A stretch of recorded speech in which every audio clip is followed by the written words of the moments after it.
Well, let's give Mr. Ted Anderson of GCN a warm welcome.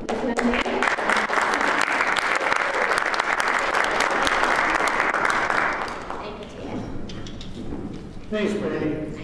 Nasima and Brandy will be out there in the back. If you want to help you with any questions that you have. Doc will be speaking for about 10 hours. And then after that, questions and answers for the next 10. So, without any more, I'm going to bring Doc Wallach up so we can get this started.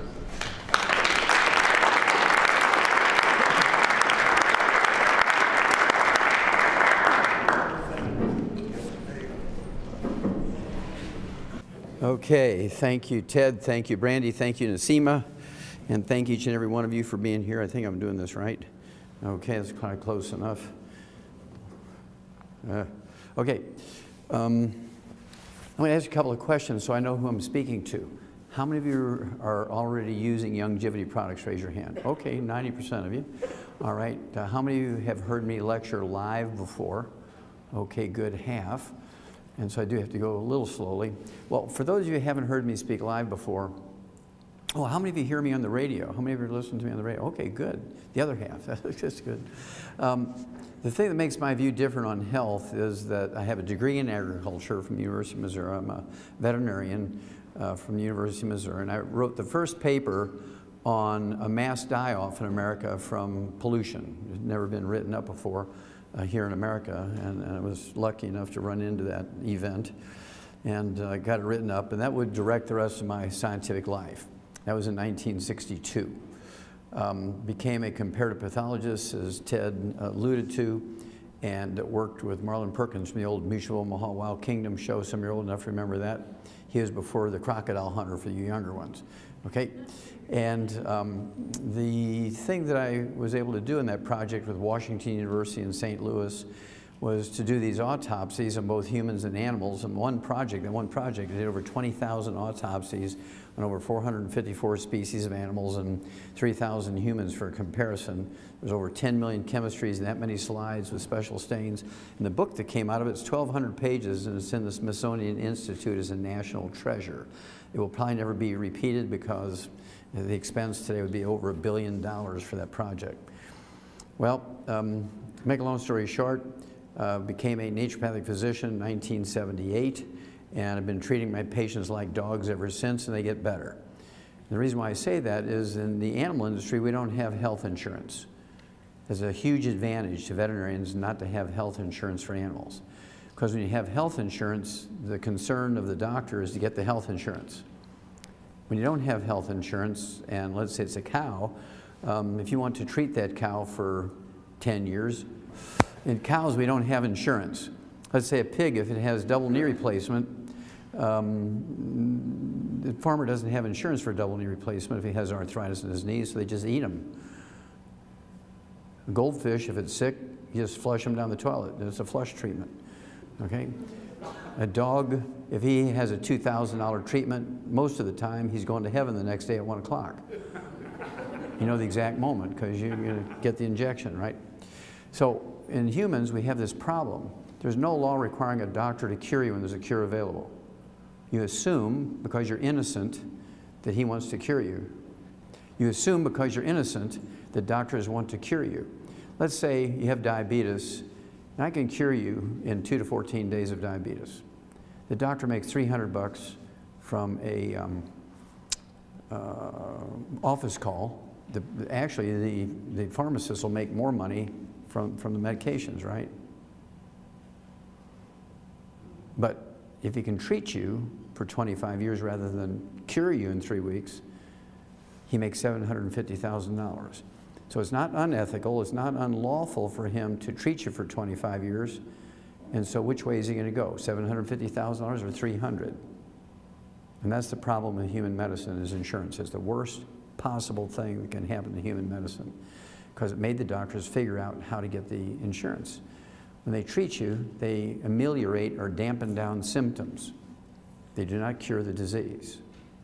Every drug, with the exception of antibiotics, which can kill, let's say you have a strep throat, there's antibiotics that can cure strep throat. If you have syphilis, penicillin will cure syphilis. But it's always the infectious disease with an antibiotic that we can cure.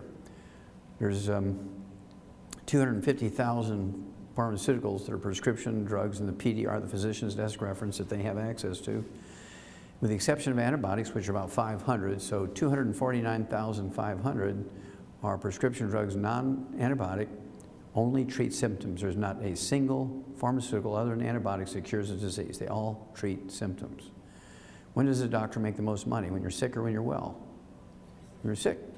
When does the pharmaceutical industry make more money? When you're sick or when you're well? Now, the medical system has legislated themselves into a protected monopoly. Everybody but medical doctors are quacks. Everybody knows that because medical doctors tell you so. They've legislated themselves into a protected monopoly. They have no oversight by any agency. They self-police, and they have unlimited money through government and private insurance. Bam! You're dead. Now, I'm going to show you two things. Number one, I'm going to show you why you must change what you're doing. Then I'm going to show you how to do it. That fair? Now hold your questions and comments till the end. This is going to be totally different than any health lecture you've ever seen or heard.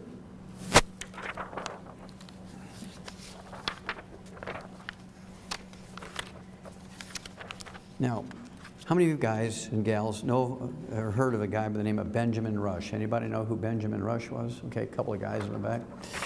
Okay, well, Benjamin Rush was the first military surgeon in the United States. He was George Washington's military surgeon. He was the first U.S. Surgeon General, and he was a signer of the Declaration of Independence, pledging, like all the other 56, his life, his fortune, and his personal good name. Okay? And this is part of a letter he wrote to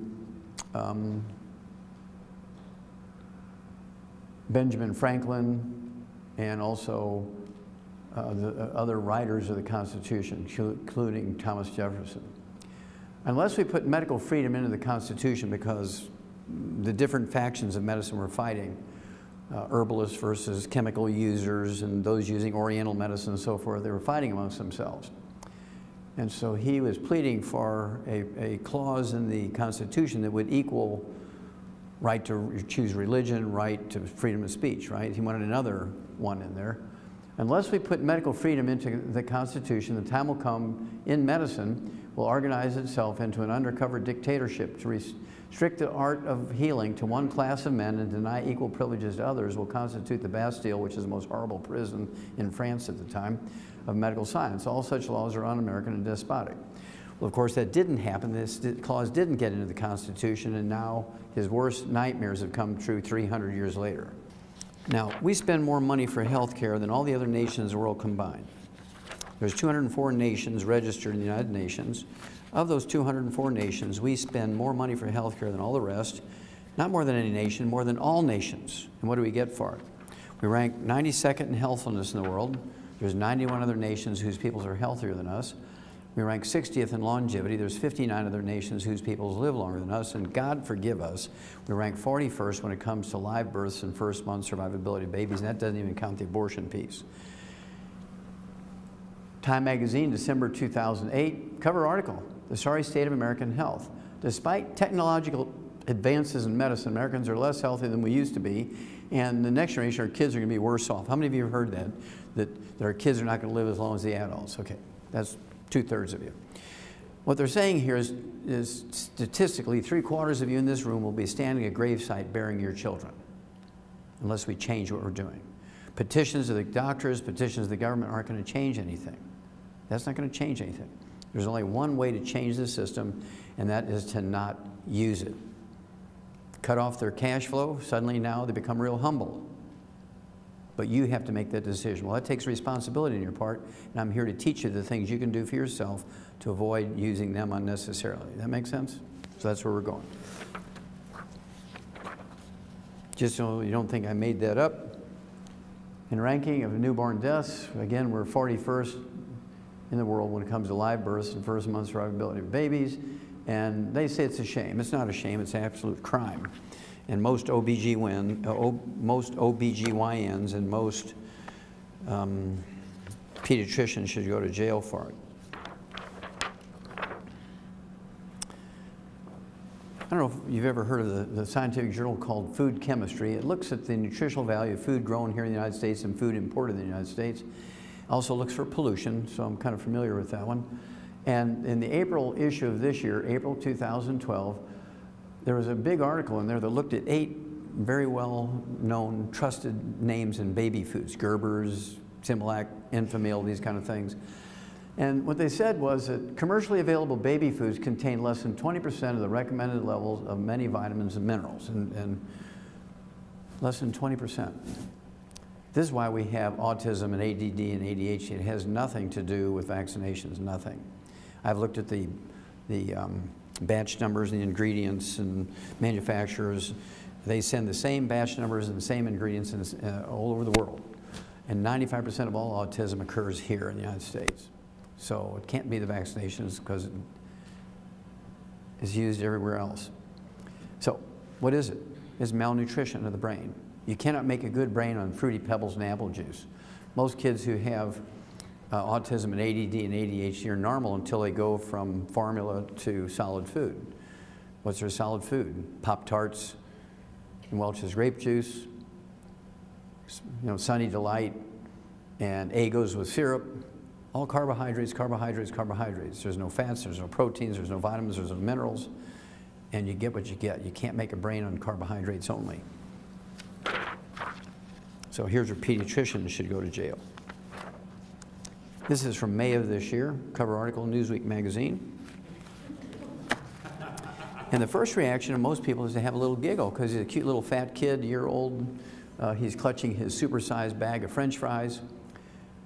But this is probably the scariest slide you're going to see tonight, because this is one of the reasons why your kids will not live as long as you. They're predicting already that this kid here, year-old, when I grow up, I'm going to weigh 300 pounds. Raise your hand if you know we're the #1 obese nation in the world. Anybody know that? Yeah, oh, well, good. I don't know, it's kind of interesting line there, and those people don't know. We're the #1 obese nation in the world. The only thing that we're #1 in the health industry is obesity. Now, what does that tell you about the medical systems and the government's knowledge about obesity? They know nothing! Otherwise, we'd be number 204. We should be the slimmest, trimmest, fittest people on earth. But they know nothing about the thing that makes us the sickest people on earth, obesity, and we'll talk about that in a minute. Another little piece here came out the 19th of September, just about a month ago. In 2010, 36% of Americans were obese.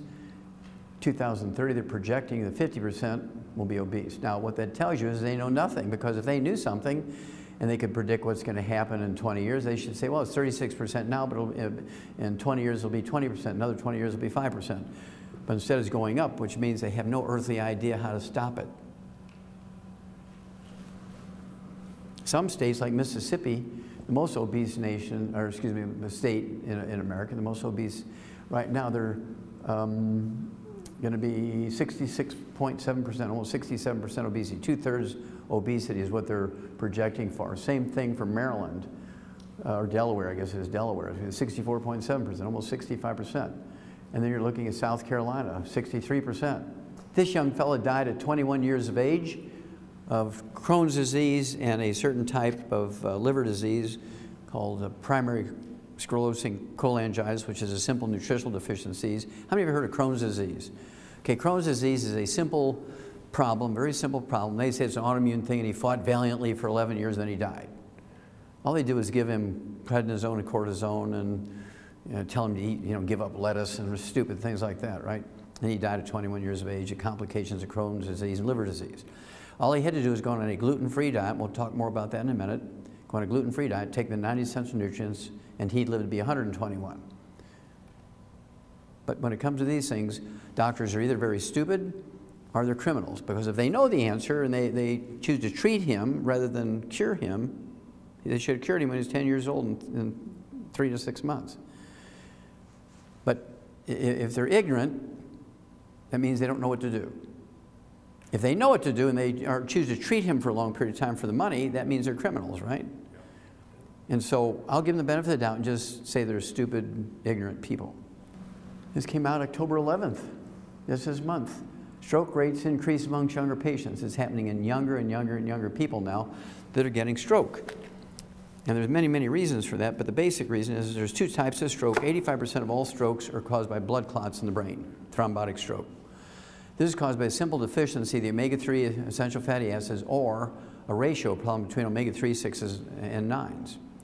Now I'll propose to you, I actually sued the FDA over this and prevailed in federal court, and I'll show you what to do to prevent strokes very simply. AARP, their monthly bulletin, American Association of Retired People. I'm glad to see so many young people in here because we got to start young, right? We can't wait till people, my doctor says I have 3 seconds to live. Can you save me with vitamins? Yeah. Okay. You'd be amazed at how many people I get like that. Oh, I heard your tape 20 years ago. I didn't do anything and now I got 2 seconds to live. Can you help me? Okay. Okay, so the AARP bulletin, March of this year, the worst place to be in America when you're sick is an American hospital. I took 2 pieces out of the body of the article, and one of which is the number of American patients who die each year from American hospital errors is equal to 4 jumbo jets crashing each week. That's about 1,200 to 1,500 people per week.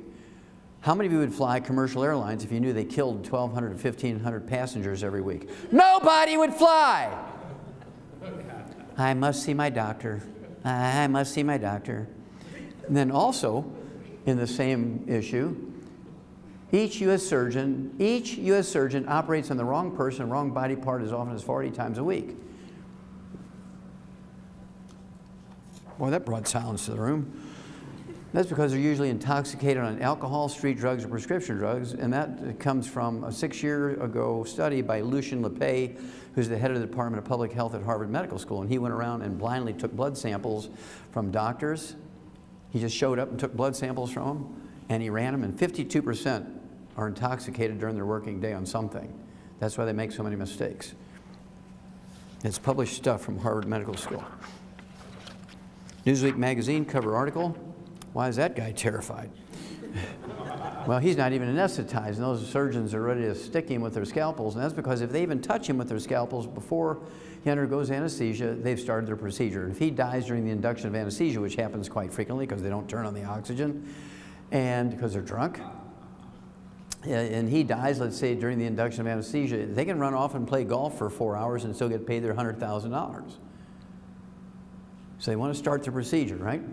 Now, the one word that will save your life in a hospital is a 2-letter word that every 2-year-old knows. No! Whatever they tell you, you're going to respond by saying no. Now, what is a guy afraid of? I mean, this is a universal fear posture, right? It doesn't matter what language you speak. If you're doing this, you're afraid of something. Now, let's say you're in the hospital, you have 4th stage cancer. It's gone to the regional lymph nodes, maybe gone from your colon to your lungs, and you're in real trouble. They say, look, we've given you 4 rounds of chemotherapy, nothing seems to be working. But we have this new experimental drug coming out in a couple of weeks, and we want to try it on you. Your response should be, no! Because they know that it's not going to work on you. 97% of the time, chemotherapy doesn't work for cancer. That's published in the Journal of Oncology about 3 years ago. 97% of the time, chemotherapy is useless. But they got to give you something. It'll shrink the tumor a little bit, but you still die. Okay, now, so this experimental drug is going to be the same way. It's going to shrink the tumor a little bit, but you still die. And so what they're asking you to do is to let them use you as a guinea pig to see if just the injection of the drug kills you. Because they have to have 100 patients who will be injected with the drug, and they have to have less than 3 die from the drug itself before they prove it. So they're looking for the village idiot to say, okay, see if I'm the one you're going to kill. So what is he afraid of? Well, there's 7 physicians on the facing page, and I want you to look at their body language and their faces to see if they're coming to him as good Samaritans. They remind me of the Walking Dead series on TV. The doctors of the Walking Dead. And the reason why they're coming for him is he is the only one in the hospital with money. Everybody else is a Medicare patient. They don't have any money. They'll play hockey out there. They'll knock each other down because they want to be the one to get to him to get the money. These are not uncommon things. Usually Reader's Digest is a very chummy magazine with really great stories. You know, the dog drags a kid out of the fire in the house, and the 2-year-old calls 911 and saves grandma from a heart attack. But look at this cover article in 2007, June of 2007. Fatal hospital mistakes! Now, how common is that? Well, in 1999, I made one of my, I don't know, 30 or 36 CDs I have out there. And I have to admit, I used the title of a movie. How many of you have heard of the Ray Milland movie? Some of you are old enough to remember that old Ray Milland movie, Dial M for Murder. Dial M for, it's a great movie. And then it was remade here about 10 years ago or 15 years ago with Michael Douglas. It was called The Perfect Murder. The same storyline, just new technology and stuff to make it modern. But it was the same storyline. All I did was change it by one letter. Instead of saying Dial M for murder, I said Dial MD for murder. The doctors didn't like that. They just like went crazy. And in this CD, I read this stuff from this newspaper article. Each year in America, VA medical doctors make 3,000 mistakes, which cost the patient there a limb or an eye, or to stay in the hospital for another 6 months because of infections or whatever. And of those 3,000 mistakes that are inflicted on VA patients every year by VA doctors, the VA doctors kill 700 veterans that have escaped death at the hands of the enemy. So they come home to be treated by our doctors kill them. They come home to be treated by our doctors at the VA hospital, and each year the VA doctors kill 700 of our veterans that went out there to protect us. And the doctors get a walk. They never go to jail because they have a protected monopoly. They can kill, maim, rape, and burn with impunity, and they're untouchable.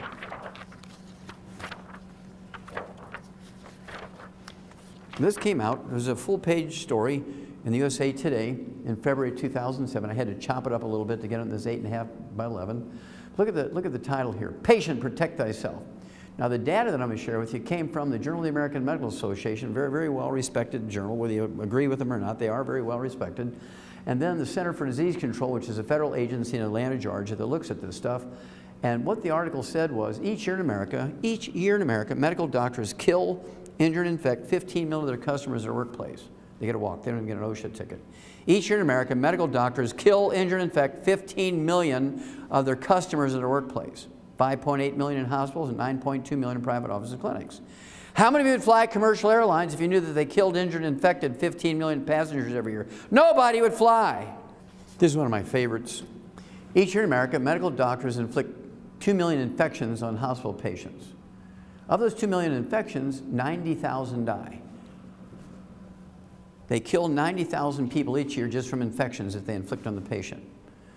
Now, how can that happen? Well, that's because they wear the same white coat, the same pantyhose, the same trousers, the same shoes from room to room to room, dragging pee, poop, blood, pus, snot, gunk, viruses, bacteria, everything you can think of. By contrast, in a pig barn, by federal law, you're required to disinfect your boots when you go from one pig pen to the next because you want to be dragging swine flu with you. We treat pigs better than we do people. We treat pigs in a barn better than we do people in a hospital. Now, I want you to think about this. If Iran were to ship over one of their intercontinental ballistic missiles, which they're always testing, with a WMD, weapon of mass destruction, that was a biological weapon, a bioweapon with viruses and bacteria in it, it would kill 90,000 people. Let's say they lobbed that thing right into Minneapolis and killed 90,000 people in a couple of weeks or a month.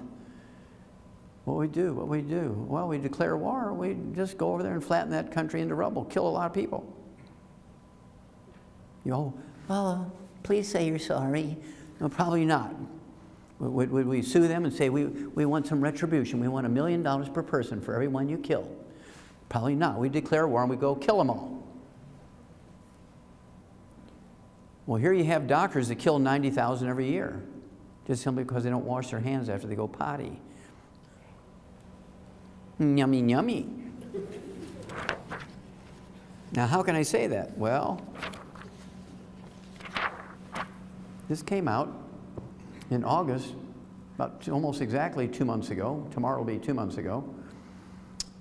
One bacteria causes 30,000 deaths in hospitals every year. That's 1/3 of the 90,000, right?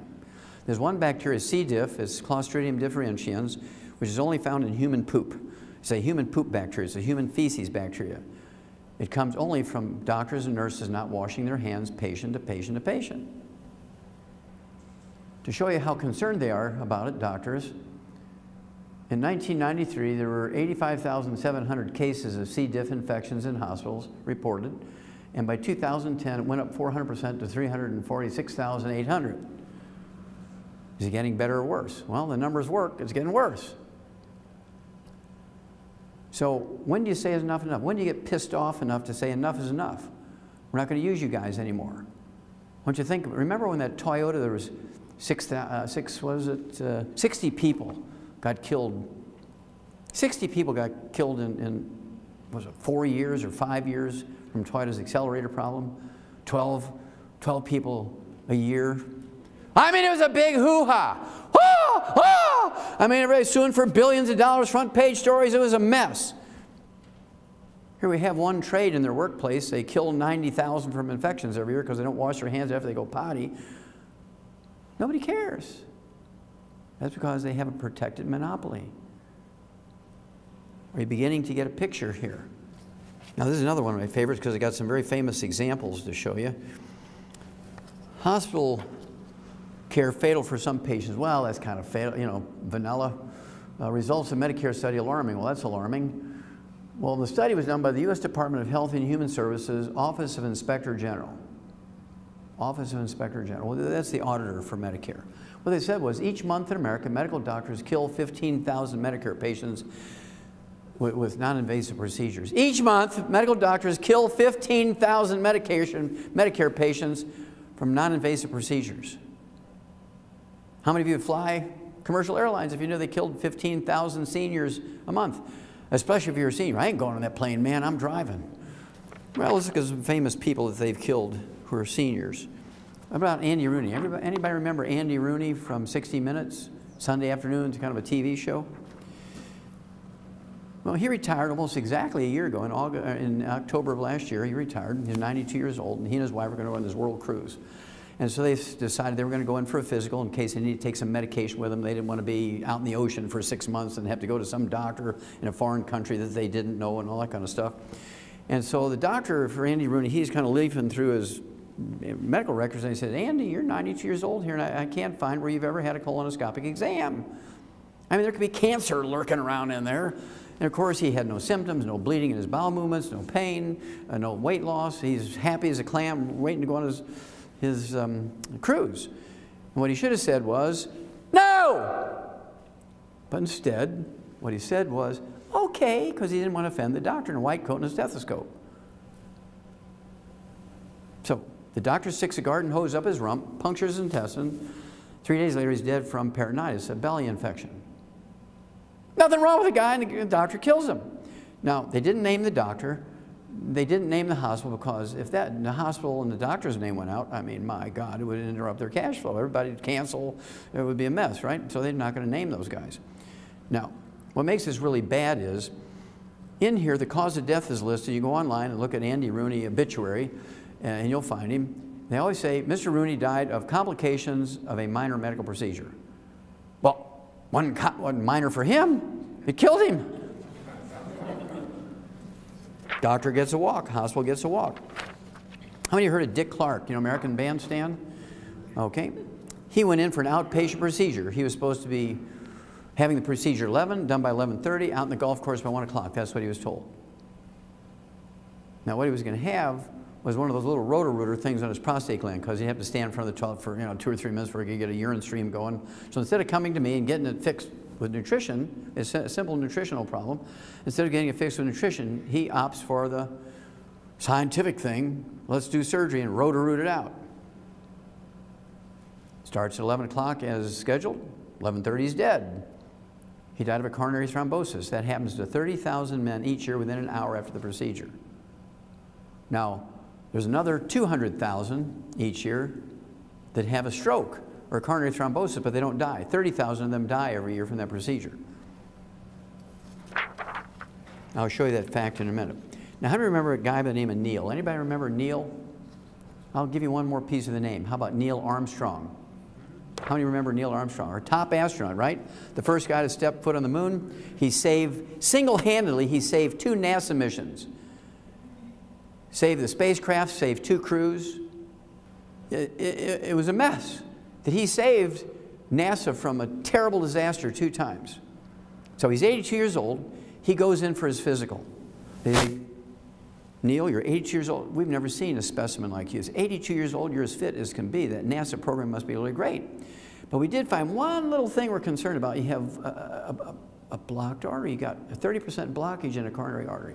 Now, it's not dangerous now. You don't even have symptoms. No, I don't have any chest pain or anything. No angina. Okay, you're not breathless. No, he said, I can run 20 miles every day, no problem. Okay, well, you're fit now. And what we're proposing is we don't wait for 5 years until it's 70% blocked or 85% blocked. We don't wait until you have a heart attack in the middle of the night and you die on the way to the hospital. You're fit now, and all we want to do is go in there and put a stent in there, do a bypass, and you'll never have to worry about a heart attack. I mean, we're lucky we found it early. Yes, sir. Good naval airman. Let's go for it. Well, what did Neil die from? He didn't die of a heart attack. He died from complications resulting from cardiovascular procedures. See, the story was not all the wonderful things that Neil Armstrong did in his life. That was not the story. The headline should have been, "Doctors kill top astronaut." But since they have a protected monopoly, they killed him, and they're hiding. You don't know who the doctor was that killed him.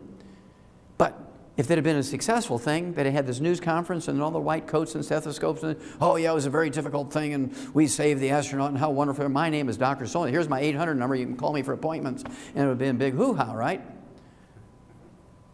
But since they killed him, they're not going to let you know who they are. Are you beginning to get a picture here?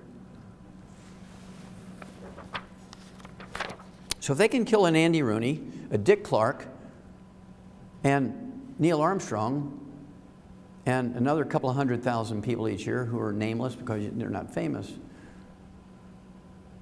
Michael Jackson, there's another one.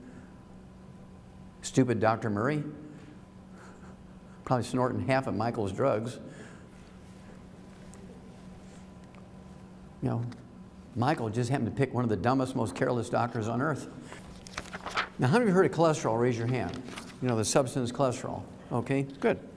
Now, I'm here to tell you that there's not a single disease that's caused by elevated blood cholesterol. There's not a single disease that's caused by elevated blood cholesterol. Elevated blood cholesterol is a red warning light. How many of you have ever seen the red warning light in the dashboard of a car? Whether it turns on or not, you know there's a red warning light, right? There's something's going on with the engine. Can you name me anything any mechanical or chemical or electrical thing that the red warning light inflicts upon your vehicle? No, the red warning light is, as the name implies, it warns you that something bad's going on. You need to add more coolant, you need to add more oil, you may have blown a head gasket, you don't want to drive it, you want to get towed in so you can get the engine fixed. That's what the red warning light is warning you, right? Well, elevated blood cholesterol is a warning. I wrote that up in 1971. It was published, it was like translated into 6 languages in a Danish pathology journal, Acta Pathologica, and it was a big thing.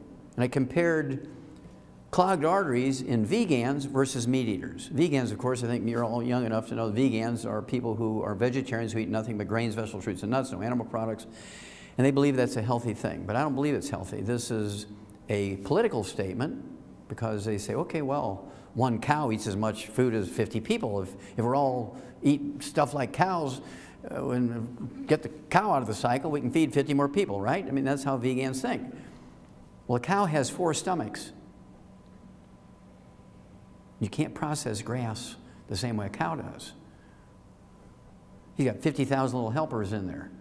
I mean 50,000 individual organisms, 50,000 different species of individual organisms. You've got billions and billions and billions of little organisms there that do things that you don't have the capacity to do. So you can't live on pasture grass like a cow. So being a vegan is a political statement rather than a nutritional statement, right? So what he did, when you do 20,000 plus autopsies in all these different species and 3,000 humans, 10 million slides, 10 million chemistries, you can write a lot of articles, which I did, right? One of which was comparing the amount of clogging of the coronary arteries in vegans versus meat eaters. Guess who had the worst clogged arteries? Vegans. Because of poorly stored grains, the oils in the grains oxidize and turn into trans fatty acids, free radicals, which inflame the arteries and cause them to clog. Another thing that happens with vegans, they stir fry organic vegetables in extra virgin olive oil. Turns into trans fatty acids, inflames your arteries and clogs your arteries. Somebody lives on, the meat and potatoes guy, as long as he's not burning the meat, if he's eating his meat raw, or medium rare, and having some baked potatoes, he won't get clogged arteries because there's no trans fatty acids in any of that. You're getting a picture here. So just because somebody says something's good, when you have to look at it and see if it really is. Well, again, cholesterol is not bad. If you have elevated blood cholesterol, the normal cholesterol for human beings, the normal range is 220 to 270. 220 to 270 is the normal range. And if you have a blood cholesterol without medication that's below 200, you have gluten intolerance because you can't absorb cholesterol. I've seen people with cholesterol at 60 and their doctors, man, you can eat 10 eggs a day and not worry about it. You got cholesterol 90, man, you're lucky. No, you're dying because you have gluten intolerance. You can't absorb cholesterol, which is a very big, complicated molecule. Okay? So, FDA adds new safety information to statin drugs, cholesterol-lowering drugs. February 2012. Federal health officials are adding new safety warnings about the risk of statin drugs for memory loss, Alzheimer's disease, and elevated blood sugar. If you take statin drugs to lower your cholesterol for 10 years, and at the same time you're on a cholesterol-restricted diet, you're going to increase your risk of Alzheimer's disease by 100%. In other words, you're going to get Alzheimer's disease as predictable as gravity.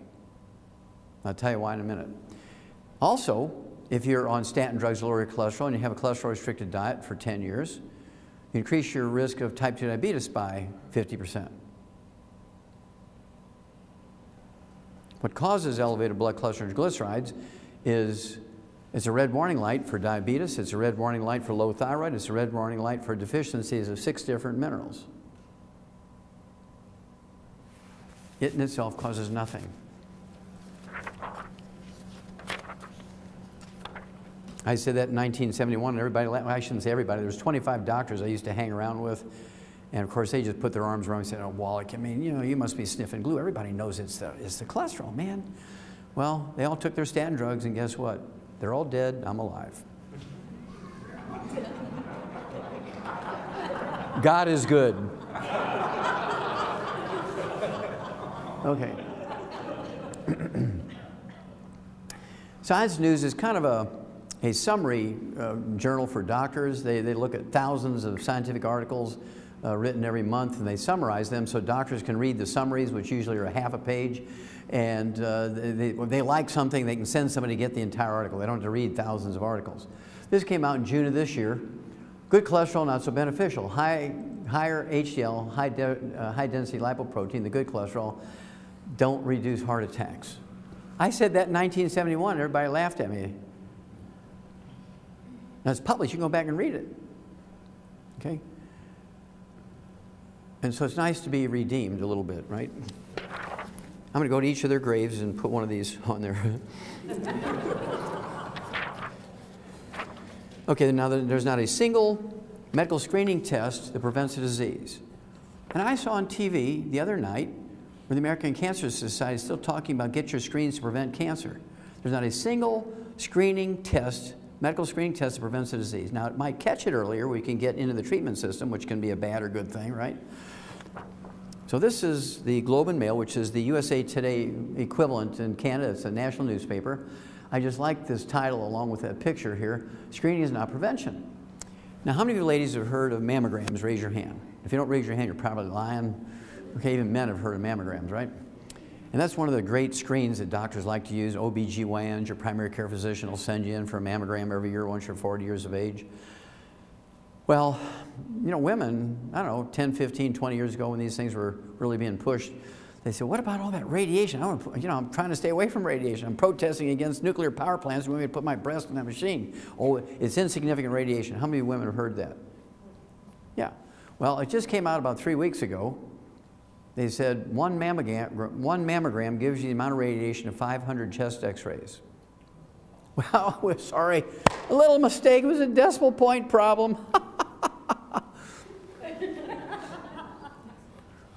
One mammogram, one CAT scan, one MRI gives you the equivalent radiation of 500 chest x-rays. If you have one mammogram, ladies, a year for 5 years, increases your risk of breast cancer by 20%. And if you're taking HRT, if you're taking estrogen along with that, you're up to 60% increase in risk of breast cancer.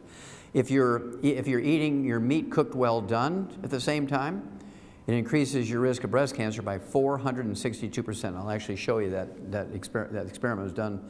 It was a 20-year study on the Nurses' Health Study by the University of South Carolina on 90,000 nurses over 20 years.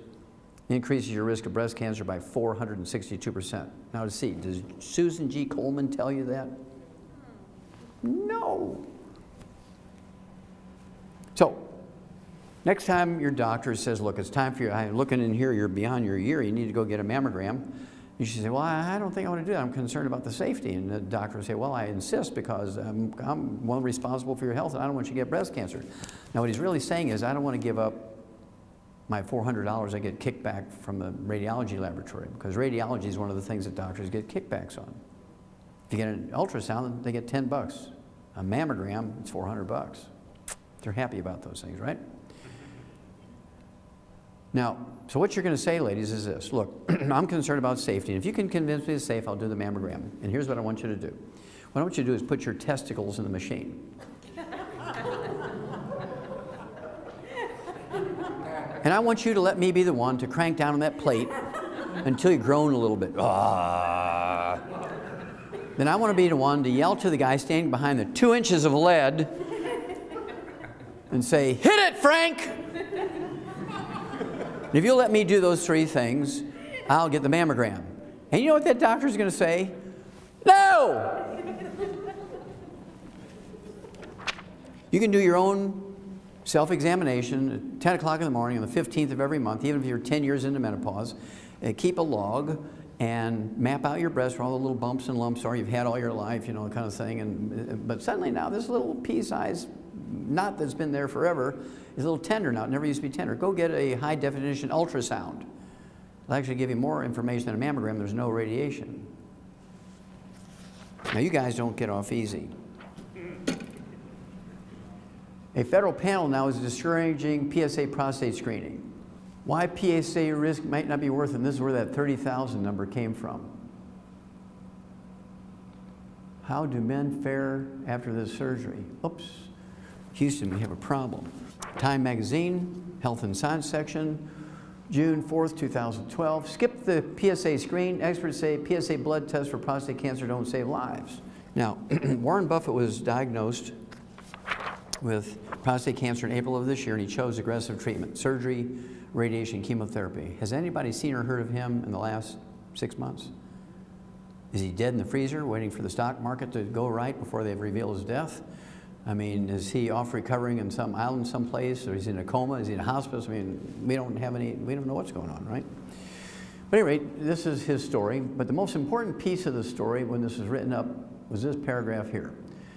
Richard Ablin, the scientist who discovered the PSA test, calls the testing's widespread use a public health disaster because it gives a 98% false positive, gives the doctors permission to kill you. Prostate cancer does not kill anybody. If you have prostate cancer and you die, it's always from the treatment. It never goes to your liver, your lungs, your brain. It never kills you. It goes regionally. It'll go into your pelvic bones, your lumbar vertebrae, and your leg bones, but that's it. Probably 90% of all men who die over the age of 85 have prostate cancer. It's usually the size of the head of a pin, never left the prostate gland, but the PSA test is like 100 instead of below 5 like it's supposed to be. Oh my God. You got to get treatment here. You're dead. Now, doctors have become pre-grave robbers. I got a couple more of these, then you'll understand where doctors are coming from, then I'll tell you what to do for it, okay? But I got a few more to show you. A couple more categories here. Medicare costs for hospice is up 70% every year. 70%, 70%, 70%. How much does it cost to stick your finger in somebody's carotid artery to see if they're dead? You don't need a lot of technology there, right? And so why would hospice go up 70% every year? Well, here's why. Doctors become pre-grave robbers. Let's say you're in a hospice. Let's say it's Grandma Daisy. Grandma Daisy's in a hospice. And she's got stage 4 colon cancer has gone to her brain. She's in a coma. She's being fed IV, and the doctor calls for a conference. The immediate family, they're at the hospice, and they're all, their tears coming down, looking at Grandma Daisy there. She's kind of gonzo. She's in a coma because of this cancer's gone from her colon to her brain. The doctor's saying, look, we can pull the plug. She'll be dead in 3 days. But I recommend we kind of do what we can to keep her going here, and I want you to sign a paper allowing us to resuscitate her if she has cardiac arrest, because there's this new drug coming along, and it might just help her. Of course, the instinct is to want to grasp onto that last straw, right? And, yeah, well, let's go for it. You know, we got insurance, it'll pay for it. And so everybody, especially, invariably, it's the biggest guy in the family. You know, the grandson who's 7 foot tall, tight end, you know, weighs 300 pounds and can kill you with a look, right? And he looks at the doctor and says, whatever Grandma Daisy needs, she gets, right? And the doctor, oh, yes, sir. Grandma Daisy was the best. She ironed our underwear. She made all our food from scratch, nothing ever canned or frozen. She was the best. Whatever Grandma Daisy needs, she gets. And as he's walking out the door, whatever Grandma Daisy, don't forget, she gets the best. Yeah, oh, yes, sir. Well, as soon as everybody signs a paper and they've left the room, this doctor, this hospice doctor, is on the internet calling all his golf buddies. I checked out Grandma Daisy here, and she's got $300,000 left in all her accounts between Medicare, her private insurance, and everything, and her supplements. She's got $300,000. They're there in a heartbeat. They give her a hysterectomy, double mastectomy. They'll do a double hip replacement, double knee replacement, cataract surgeries. If she has one tooth, they'll yank that, do an upper and lower dentures, and then they put implants in her middle ear because she was deaf. And then they pull the plug, say, oh, they call them, say, oh, Grandma Daisy had a turn for the worse and she died, but only after they get the money. So what I want you to do is have hospice at home. Medicare will pay for hospice at home. Everybody comes there that needs to come there and do whatever's necessary, give her a better thing, but you have some control here. You can let her have her dog in her bed with her. You can let the grandkids sleep with her if they want. She can have a gallon of ice cream every night if she wants. You can't give Grandma Daisy ice cream in a hospice. She's dying. You can't let the grandkids come in. She's in intensive care. You can't let grandkids come in to give Grandma Daisy a hug. Do you see the difference here?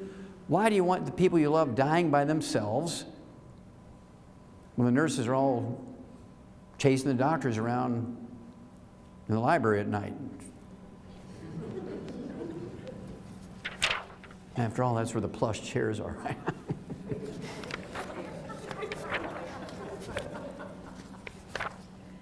Just so you know that I'm not making this stuff up, Doctor in Repeat Surgery Probe gives up license. Now this guy, he had 10 times the number of repeat surgeries on people than any other doctor in the state of Oregon, and it was only because he had 40 lawsuits against him that the organization did something about it. This came out on September 7th of this year. U.S. healthcare wastes $750 billion. That's $750 billion. That's $750 billion. Every year, the medical system wastes $750 billion a year. That's your tax money. Now, what was the waste for? Unneeded care in hospice. I never say anything I can't back up. This is going to make you feel warm and fuzzy. Each of you owes the Chinese government $534,000, which totals $62 trillion. Now, why is that? Well, that's because for the last 30 years, each one of your elected officials in Washington, regardless of party, independents, libertarians, Democrats, Republicans, they all did it.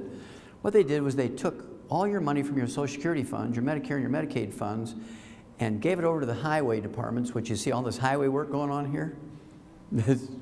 That's your Social Security money. That's your Social Security money, okay? And this was so they could come back and say, I brought home the bacon last year. I got 100 new jobs in this district, and I want you to re-elect me. Oh yeah, we got 100 new jobs, we got to re-elect you. Well, when the first when the first baby boomers came along, 80 million of them, the first wave about 4 years ago came along. Okay, we're here for our Social Security. Everybody's looking at each other in Washington. We don't have any money. They're here for their money. We don't have any money. So, well, you got to wait 6 months. Next year, you got to wait another 6 months. And so now I think you got to be 70 before you get your first payment on Social Security. It used to be 65, right? You got to keep waiting and waiting and waiting. And that's why, because there's no money there. So they run to the Chinese. We need money. Okay, we'll give you the $62 trillion. We want some security here. So what security did they have to give for $62 trillion? It wasn't a signature in their name. What it was all the weekly revenues from federal lands. Oil leases, we're talking about timber permits, grazing permits, all of the tolls from the federal toll roads. Weekly bypasses all the American banks and goes straight to China. Not even keeping up with the interest, because this is a year old. It's now 70 trillion. This is outside that 16 trillion that's, you know, we're behind on our budget this year. We're behind on our budget, 16 trillion. That doesn't count this. I knew that would make you feel warm and fuzzy. Now, doctors are always at the bottom of it. This came out in 1997. A 1997 study by the Health Insurance Association of America found that 75% of insurance fraud, which is a federal crime, is committed by providers, which is a code word for doctors. You do that, you go to jail. Doctors do it, they get a walk. Now, you do have to change your diet. Now, we're just changing subjects a little bit here. You have to change your diet. Part of your responsibility. There's 20 of these billboards around the Beltway around Chicago. You say, why on earth would they do that? That's because 75 years ago, the average age of diagnosis of colon cancer was 60. Well, now it's 38. And so this billboard is directed to 8-year-olds. Now, you talk to an 8-year-old about Grandma Daisy dying of colon cancer. Well, she was 82 years old. I'm only 8. That's 1,000,000 years from now. I'm not worried about colon cancer. And so this is directed to 8-year-olds. What, Mama, what's butt cancer? Well, when I was a kid 73 years ago, geez, when I was a kid 73 years ago, I had processed meats with nitrates in it once a year. That was ham on Easter. Now, kids have processed meats with nitrates in it 15 times a day. They get bacon and eggs, they get ham and eggs, they get sausage and eggs, they get the all-meat breakfast with 14 different types of sausage and bacon and ham and pastrami and pepperoni and jerky, and then they get bacon bits in their salads. They have bacon burgers, and there's in their little Lunchables, there's these little rods made from pepperoni. You know? They're getting all this nitrates and nitrates. And then there's fried foods. You got to give up fried foods. This guy's been dead for 35 years. He's still killing people.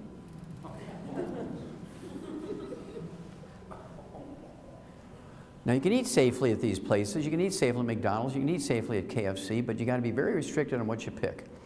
In KFC, you can only eat the KRC, Kentucky Roasted Chicken, and their salad bar. That's it. Nothing else in there is safe. Same way with McDonald's. When I go to McDonald's, I do that 2 or 3 times a week because I'm on the road. I only eat their Angus burgers. I get the Swiss mushroom one. No mayonnaise, no bun. I have them add lettuce, pickles, tomatoes. And so I'm having a little piece of meat and I'm having a little salad with no dressing or anything on it. I do get their mild salsa. Tear a little packet, put the mild salsa on there. And then I'll drink their wild berry smoothies, and I will have their parfaits, which is a little yogurt that has blueberries and strawberries in it. That's the only 3 things I'll eat at McDonald's. But it's very sad. Going to McDonald's as often as I do, I always see grandmothers and grandfathers. You know, they're like in their 70s and 80s. Here's a little kid in a high chair, 2 or 3 years old, and he's, you know, smashing potatoes and doing the things that little kids do in high chairs. And here's Grandma with the chicken McNuggets, and she's always ripping the skin off the chicken McNuggets. Say, little Frankie, watch Grandma, goody goody, num num num num, good for you. Here, and he's eating all these little skins of the chicken McNuggets. So when I do an autopsy on a kid 12 years old who dies of leukemia, I don't put cause of death as leukemia. You know, you have to have a cause of death. I always put Grandma. Because Grandma's the one that gave him permission to eat the fried foods that gave him leukemia. Now, how many of you have a dog? Anybody in here have a dog? Okay, good. You haven't eaten them yet. Now, we've spent $100 billion over the last 60 years on dog food. We've done research on dog food for $100 billion over the last 60 years. What did we get for that? Well, we tripled the lifespan of dogs. 60 years ago, an old dog was 8 years old. Today, an old dog is 25. Also, we've eliminated 900 different diseases in dogs that still plague humans. And all they want, all the dog food industry wants is the next time you get your next dog, you'll use that same, well, that dog food was really good, and, you know, a little lucky here lived to be 25 years old, and so I'm going to get that same dog food. So that's why they spent the $100 billion to make sure you would continue to use their brand of dog food. Now, a couple of questions here. They make dog food for toy dogs under 10 pounds of body weight. If you've ever bought dog food, you know this. They have dog food for toy dogs under 20 pounds of body weight. They have dog food for medium-sized dogs, 35 to 50 pounds. They have dog food for large breeds between 50 and 100 pounds. They have dog food for giant breeds over 100 pounds. That's so every mouthful is perfect dosage-wise. By contrast, when you look at whether it's nutritional supplements or if it's cough medicine or prescription drugs, the age is 12. This is for somebody under age 12. This is for somebody over age 12. How, you know, an adult over age 12. How many have read those? It's on the over-the-counter stuff. Yeah, it's everything. Well, I know little kids that are 12 years old. They're 300 pounds. I know 80-year-old people who are 70 pounds. So you can't go by age. You got to go by weight, and that's why we're more successful in the animal industry, because we go by weight. So here comes the ultimate question. Well, there's two ultimate questions. If you were to ask your veterinarian, hey, can I give my dog the table scraps and leftovers preferentially to dog food? I mean, it's costing me $1.50 a day to feed this, you know, 80-pound dog, and my paycheck got cut in half here, and I really want to cut back, and can I give my dog table scraps? And the veterinarian would be horrified. What? We spend $100 billion perfecting dog food, eliminate 900 different diseases, triple the lifespan of your dog, and you want to feed them table scraps? I mean, the veterinarians would be mortified. No, no, no, no, can't do it. So here comes the ultimate question, the ultimate question. How come you eat and you feed your kids, your grandkids, food you know will kill a dog? You eat and you feed your kids, grandkids, food that you know will kill a dog. So we came up with a 90 for Life program in longevity. It's called 90 for Life for two reasons. Number one is the 90 essential nutrients, 16 minerals, 16 vitamins, 12 essential amino acids, 3 essential fatty acids. And what it means for life is for a healthy life, but it also means for life, for the length of your life. How many years do you need to take oxygen? All your life. How many years do you need to drink water? All your life. How many years do you need all 90 essential nutrients? See, these are not the optional nutrients. This is not the wax on the car. These are the things that drive the engine. So there's another look at those 90 essential nutrients. They're called essential nutrients, ladies and gentlemen, because we cannot manufacture them. We must consume them every day. There's food or supplements. Number two, if we don't have them, you get horrible diseases, which they will all be fatal over some period of time. Every one of these, you know, calcium deficiency causes 147 different diseases. Calcium deficiency alone causes 147 different diseases. I want you to think about that. Why would the medical profession want you to get all the calcium you need? I mean, there are people who specialize in calcium deficiency disease, and they make millions of dollars every year treating your calcium deficiency with surgery. But what's in it for them if they tell you what to do for your nutrients? You can overdose taking vitamins and minerals. Don't you dare take them. Oh, my doctor says I can't take those. I can overdose. They kill 1.5 million people a year from pharmaceutical decimal point problems. From pharmaceutical decimal point problems, they kill 1.5 million people a year. But that's okay, they're FDA approved. Okay, we need 16 minerals, 16 vitamins, 12 essential amino acids, 3 essential fatty acids, and our food plants can take carbon dioxide out of the air, use the sun's energy, a process known as photosynthesis, to manufacture long carbon chains with which the plants make vitamins, amino acids, and fatty acids for themselves. And those societies that learned how to eat these plants will get these things, and they live longer and healthier. We need 60 minerals. And you notice the number of minerals is 2/3 of the 90 essential nutrients, so minerals are very important. Well, plants only need 3 minerals, we need 60. Plants only need magnesium to make the leaves green to get energy from the sun.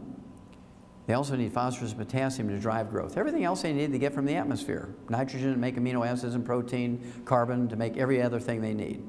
So if you're eating a pretty good slice of organically grown, multigrain bread, organic, baked by the pastor's wife in church on Sunday after his best sermon, you're 57 short. Bam, you're dead.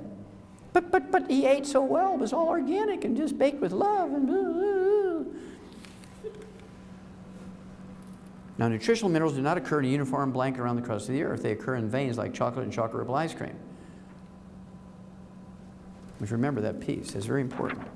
Now, how many remember going to mom and dad's house, or some of you are too young for that, you might go to grandma and grandpa's house and remember that they had a wood stove. Anybody remember the wood stove days? Yeah. Now, what did grandma and grandpa do with the wood ashes every morning? Did they go in the recycling bin to save the earth?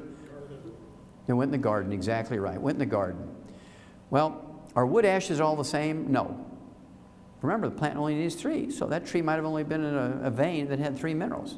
But it had 6, 8, 12, whatever it was. So all wood ashes were not alike. Okay, but they put them in the garden and plants benefited. At any rate, wood ashes are not really ashes. Somebody gave them that name thousands of years ago and we've kept that name, but they're really the minerals that the tree sucked up out of the ground. So there's plant minerals, AKA wood ashes. We throw them out in the garden. The okra and the tomatoes and the sweet potatoes and the onions and all the peas and beans and squash and corn and everything you're growing out in the garden, suck all those minerals up. You eat those plants, you get your minerals in that fashion, right? That's how the old people used to get their minerals, through the plant minerals, AKA wood ashes, going to the garden. Plants suck them up, you eat the plants. Well, at 3 o'clock in the afternoon, Monday, September 4th, 1882, we know the exact moment, 3 o'clock in the afternoon, Monday, September 4th, 1882, Thomas Edison pulled the switch on the first commercial electric generating plant. Within 10 years, everybody in the city had converted from wood, which is inconvenient and messy for fuel, to electricity, propane, and natural gas. Now here comes the ultimate question here. How many minerals are left over? How many ashes are left over when you use electricity for fuel? 0! And what did you replace that source of nutritional minerals with? Nothing! And that's why we're all screwed up health-wise. You gave up 2/3 of the nutrients by changing your source of fuel. And doctors say, don't you take vitamins, minerals, you'll overdose. And they're not FDA approved.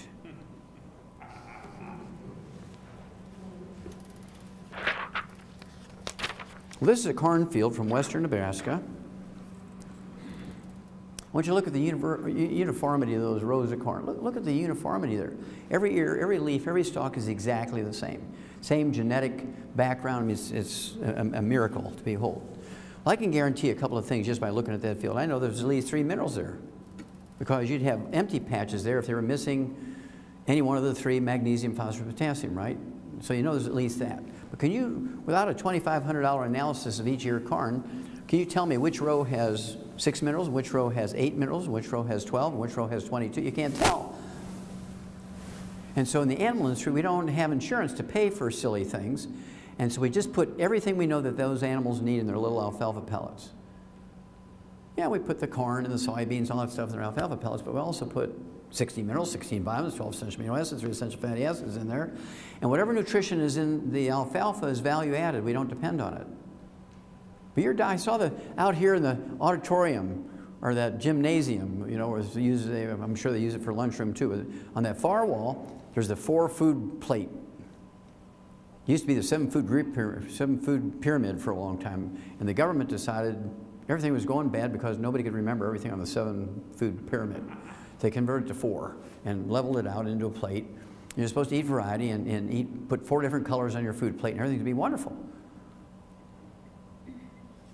That's the most insane approach to nutrition I've ever seen. Somebody needs to go to jail here. They kill more people than all the terrorists in the world combined every day.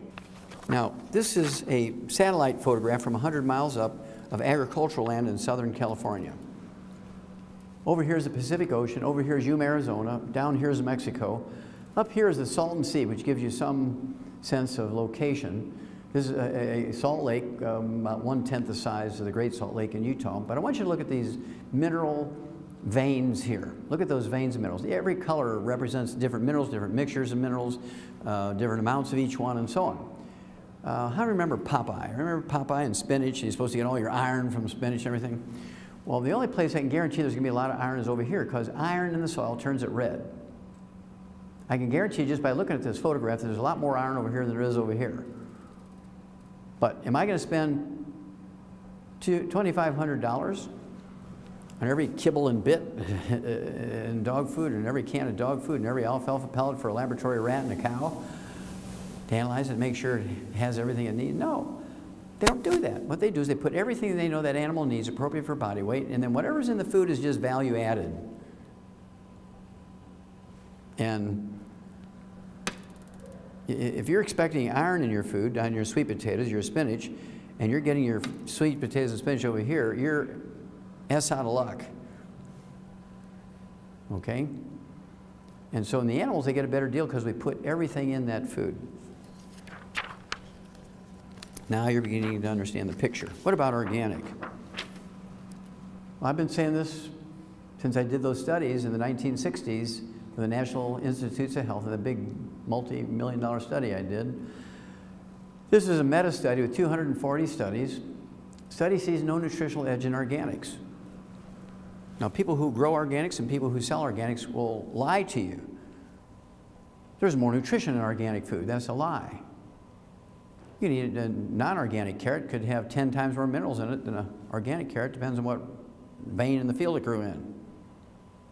The only thing you can guarantee from organic is there's no sprays on it, which is not a bad thing. That's a good thing. That's a plus. No sprays, you know, knocks your chemical load down. That's a good thing. But they want you to also believe that it guarantees nutrition. It does not. So people who eat organic still have to supplement. This is what makes Youngevity unique.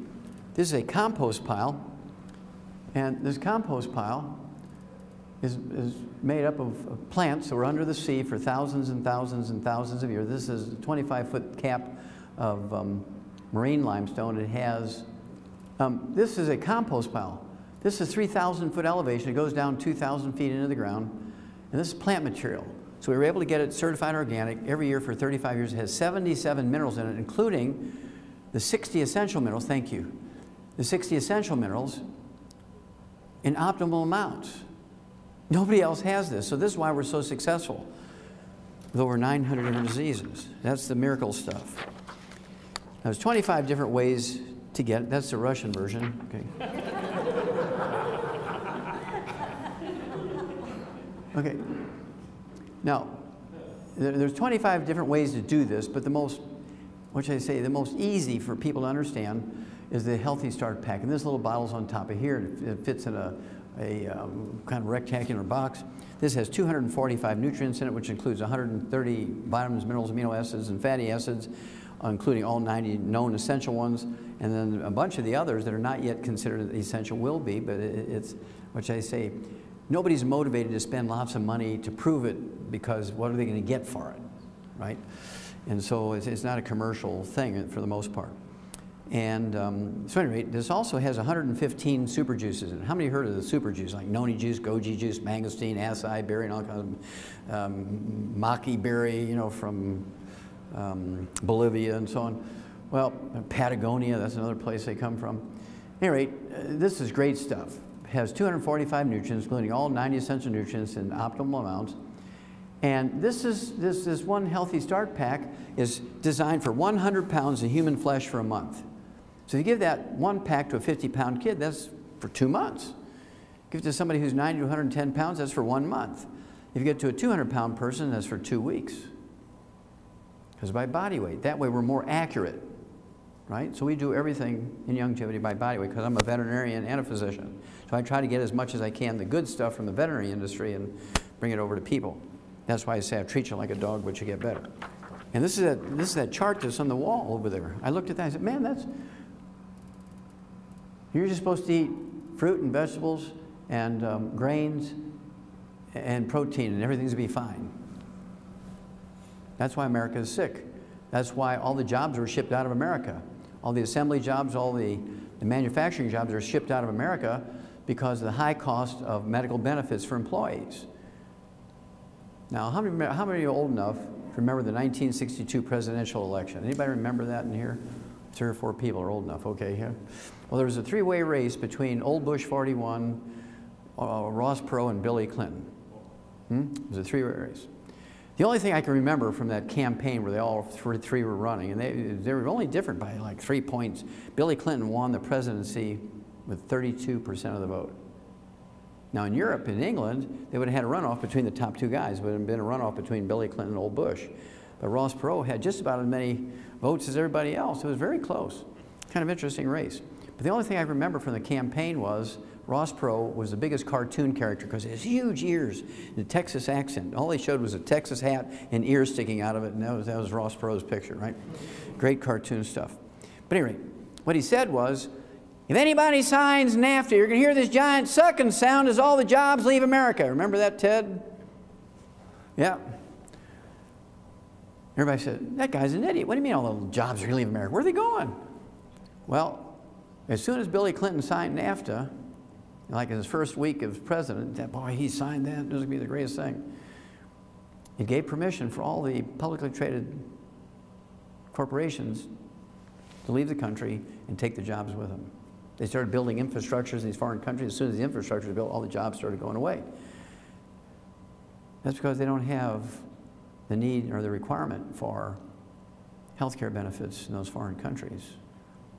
Now, what is a publicly traded company built for? Profit. For who? Profit for who? The shareholders, the owner of the company. Is there any law, moral or legislative law, requiring a publicly traded company to hire an employee? No such law. So they took all the manufacturing jobs outside of this country because nobody else has requirements for health benefits other than America. And doctors are protected monopoly. They just raise the price. Oh, we need more money. I mean, the medical costs are going up. We need more money. Medical costs are going up. Because you can't go to a second person. You can't go get a competing bid. For a roof, you go to 3 or 4 or 5 or 6 different people. You can, compare quality with money. You can't do that with a doctor because every doctor is going to say the same thing. The only difference between the doctors is one may kill more than another. That's it. And since there's no requirement for them to post that, you can't tell by looking at them. The nicest looking guy, that's the one that kills the most. So this is that 4 food group plate. Grilled chicken breast, steamed vegetables, some berries there with some ORAC points, a lot of great organic rice and millet. I can guarantee you a couple of things about looking at that plate. Number one, there's 4 minerals in there. I can guarantee 4 minerals. There's some sulfur in the chicken breast because it's required for the essential amino acids. It has to have some sulfur, methionine, cysteine. I can also guarantee there's some magnesium there because that's what makes that broccoli green, right? Everything else, all the other plant materials have magnesium, phosphorus, potassium. They might not have any magnesium in here. The only magnesium in that plant may have only been in the leaves. So, but there's some magnesium here, so there's 4 minerals. Sulfur, magnesium, phosphorus, potassium. That's all I can guarantee. There's some beta-carotene in the carrots. There's some ORAC points, antioxidants in the berries there. Maybe some listeria in the cantaloupe. Kill you. And so the only way to guarantee you're going to get all 90 essential nutrients is to supplement. You supplement, again, your vegetables, your proteins, your fats, which they didn't put in the other side. They said carbohydrates, or they said grains. What they said was grains, but they left out the fats piece, so I added the fats. You'll see in a moment why. And then fruits and berries. But the only way to guarantee you're going to get everything you need there is the 90.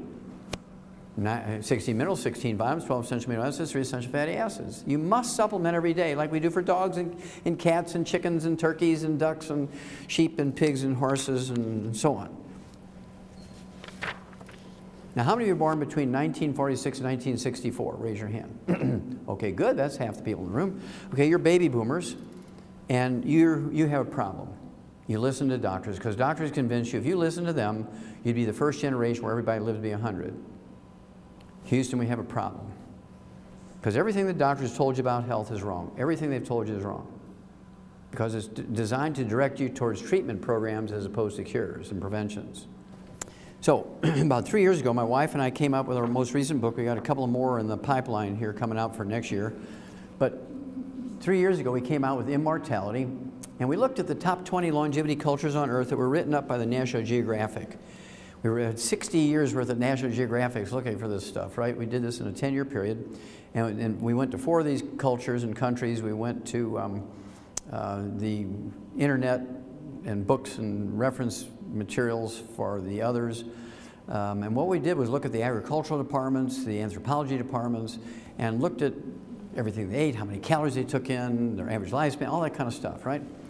Now, it's interesting to me that out of the top 20 longevity cultures, and not a single first world country or industrialized nation, all of the top 20 longevity cultures are third world cultures are illiterate. No doctors, no hospitals, no clinics, no pharmacies, no private or government insurance. I mean, if you were to put a piece of paper all in a gymnasium out there with all the assets of each country without the name of the country, you would not go to the top 20 longevity cultures on Earth because they don't have anything that you think of as being important for health. No doctors, no ambulance service, no 911. I mean, come on, man, no pharmaceuticals, no hospitals, no clinics. They have no utilities. That should begin to ring a bell. They have no utilities, and their common fuel is wood. And by dumb luck, all the trees that they use for fuel grow in a place that has all 60 essential minerals. And they put those plant minerals, aka wood ash, with all 60 essential minerals in their gardens, and their okra, and their peas, and their sweet potatoes, and they eat them, and they get all the nutrients. You see, it's not technology or good genes that make them live the longest. It's they're getting the basic raw materials to maintain themselves. And we give you all this information in this book. I mean, this book should be a revelation to people. Okay, it has 90 essential nutrients, and they all come from different ecosystems: islands, mountains, deserts, tropical forests. So we show you how all these different cultures get their 90 essential nutrients. They all live on a calorie-restricted diet. How many of you ever heard of the calorie-restricted diet thing? Okay, a few of you. Well, there's a science on calorie restriction where if you eat a perfect diet biochemically, you have all the vitamins and minerals and amino acids and fatty acids, an optimal amount for your weight, and you cut your calories in half and maintain that perfect biochemical piece, it'll double your lifespan. There's no doubt about it. Now, these people are illiterate. They don't have any books. If you gave them a book on the calorie-restricted diet, they just look at pretty pictures. If there's no pictures in there, they use the book for fuel, right? They can't read. And so why would they all be on a calorie-restricted diet? Because they're so poor they can only afford 900 calories a day. They're hanging on by their fingernails from a calorie standpoint. Yet they work 12 hours a day, 6 days a week, because they have perfect source of minerals, 2/3 of their essential nutrients. Americans take in 2,800 calories to 3,200 calories, 3 times what these people take in, and our diet sucks. Now, they don't get any bad things. It's not that they wouldn't eat these things if they were there, if they're there. But by default, nobody's going to build a drive-through for 3 guys on a burro. There's no cars, no roads. And so by default, they're not getting fried foods and processed meats with nitrates and nitrites in it, and they're not getting any carbonated drinks. Okay? And then they do get 20 times to 50 times the antioxidants we do. They get 20 times to 50 times the antioxidants we do. Americans take in 1,500 ORAC points. ORAC is an acronym or an abbreviation for oxygen radical absorption capacity, which is a measurement of how many free radicals being neutralized by the antioxidants in a food or a supplement. That's the U.S. Department of Agriculture measurement. And what they're doing is tracking it. They test how many ORAC points you take in. They say, okay, people taking in 100,000 ORAC points every day don't get cancer. That's what they're looking for, some number like that, right? That's why they're doing that. Well, Americans take in 1,500 ORAC points a day, 1,500, and these third world cultures take in 20,000 to 50,000 a day. Okay, they're getting like 15 to 20 times what we take in, or more, maybe 40 times in some cases. So, these are things that we thought were important. Okay, now if you just take the antioxidant piece as 1/25 of the recipe, and you'll still die at 68 to 72.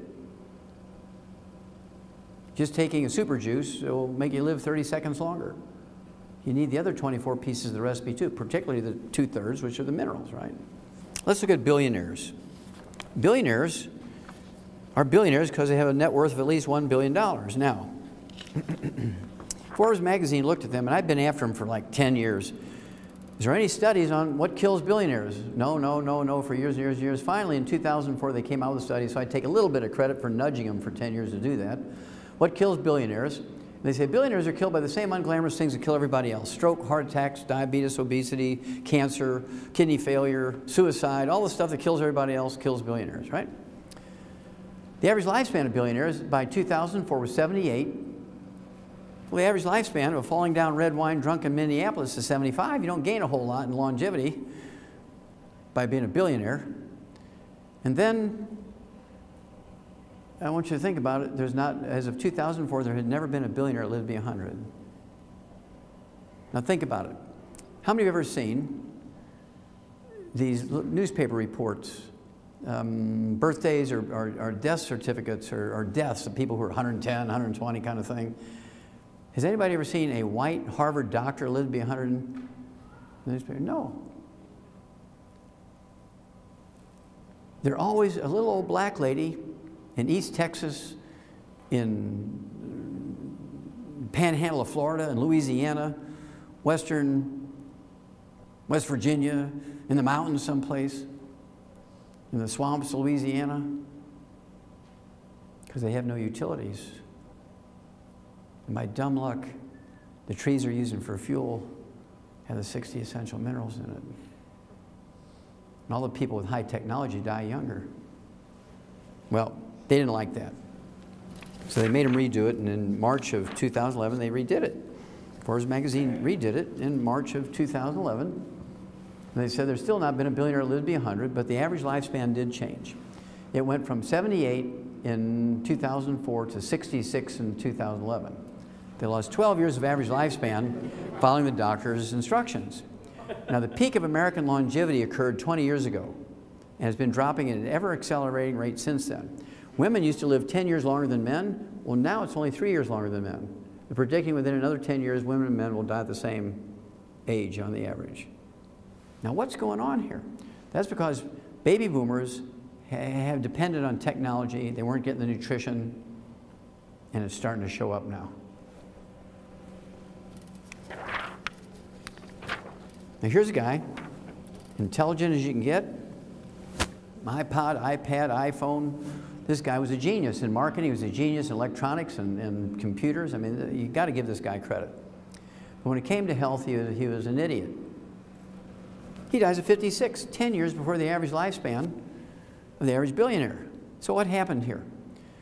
Well, when you're a billionaire, you can afford the best personal trainer, the best food, the best chef, cooks the way the doctor wants them to cook. You can get all the organics you want.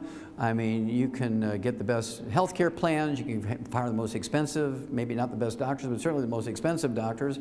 If there's a health thing you need someplace, you can send your plane and your pilot to go get it. You can have them take you someplace.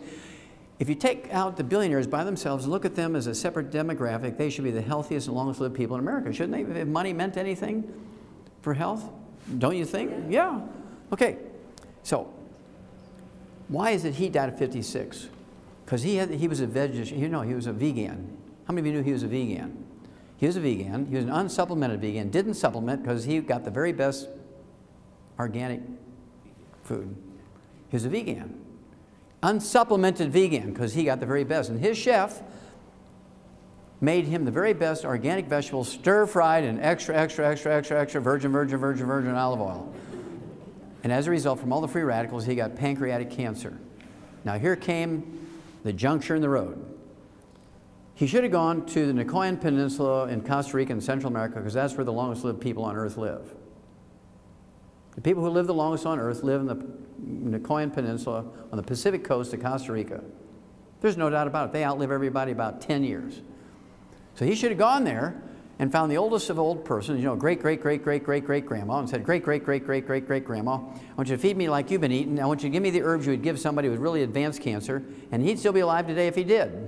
But instead, he went to the most decorated, the most heralded research cancer doctor.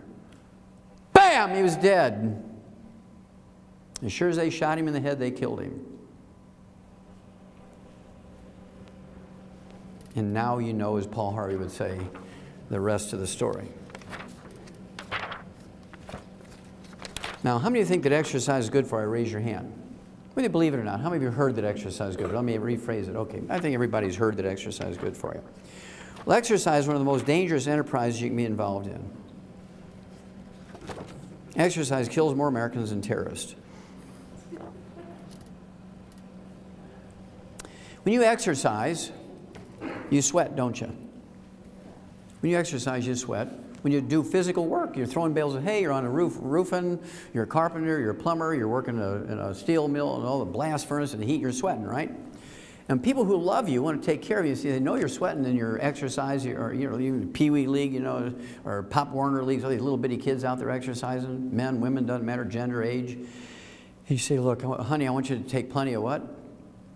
Water, so you can rehydrate, and that's what kills you. This is what kills you! Because sweat is not water. Sweat is a soup that contains all the nutrients floating around in your blood. So you're sweating out this soup. You're replacing it with water. Now that's kind of like your car's leaking a quart of oil every week. See, I'm not going to spend the $1.99 on that old clunker, so you put a quart of water in there. What's going to happen by the third or fourth week? Your engine's a big ball of flame burning up, right?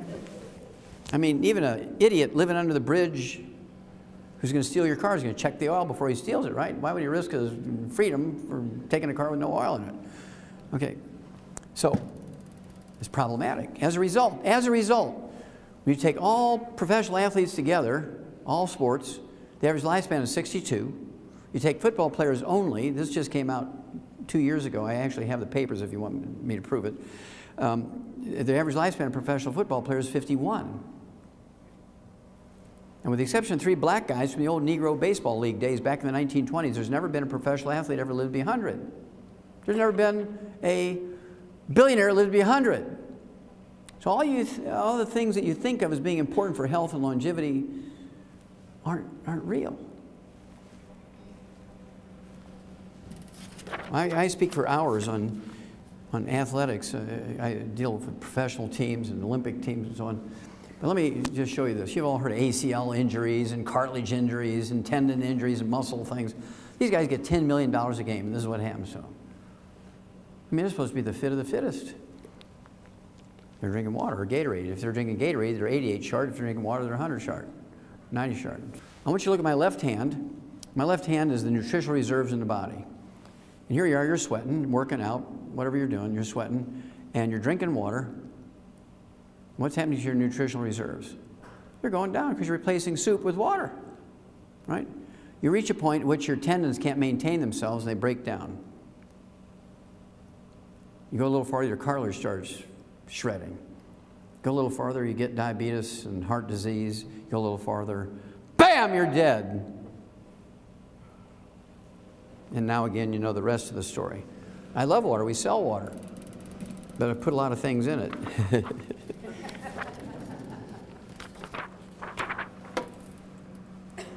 Here's a guy who wanted to be a professional quarterback, had 3 ACL injuries in his knee.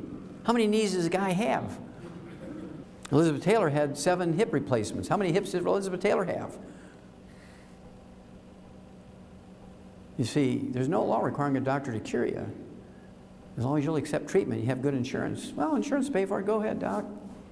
So, to make a long story short, because of all the athletes we work with, we came out with I should tell you one other piece, and that is each year, according to the Center for Disease Control, 75,000, 100,000 young people in America, 75,000, 100,000 young people in America die each year while they're exercising, under age of 30.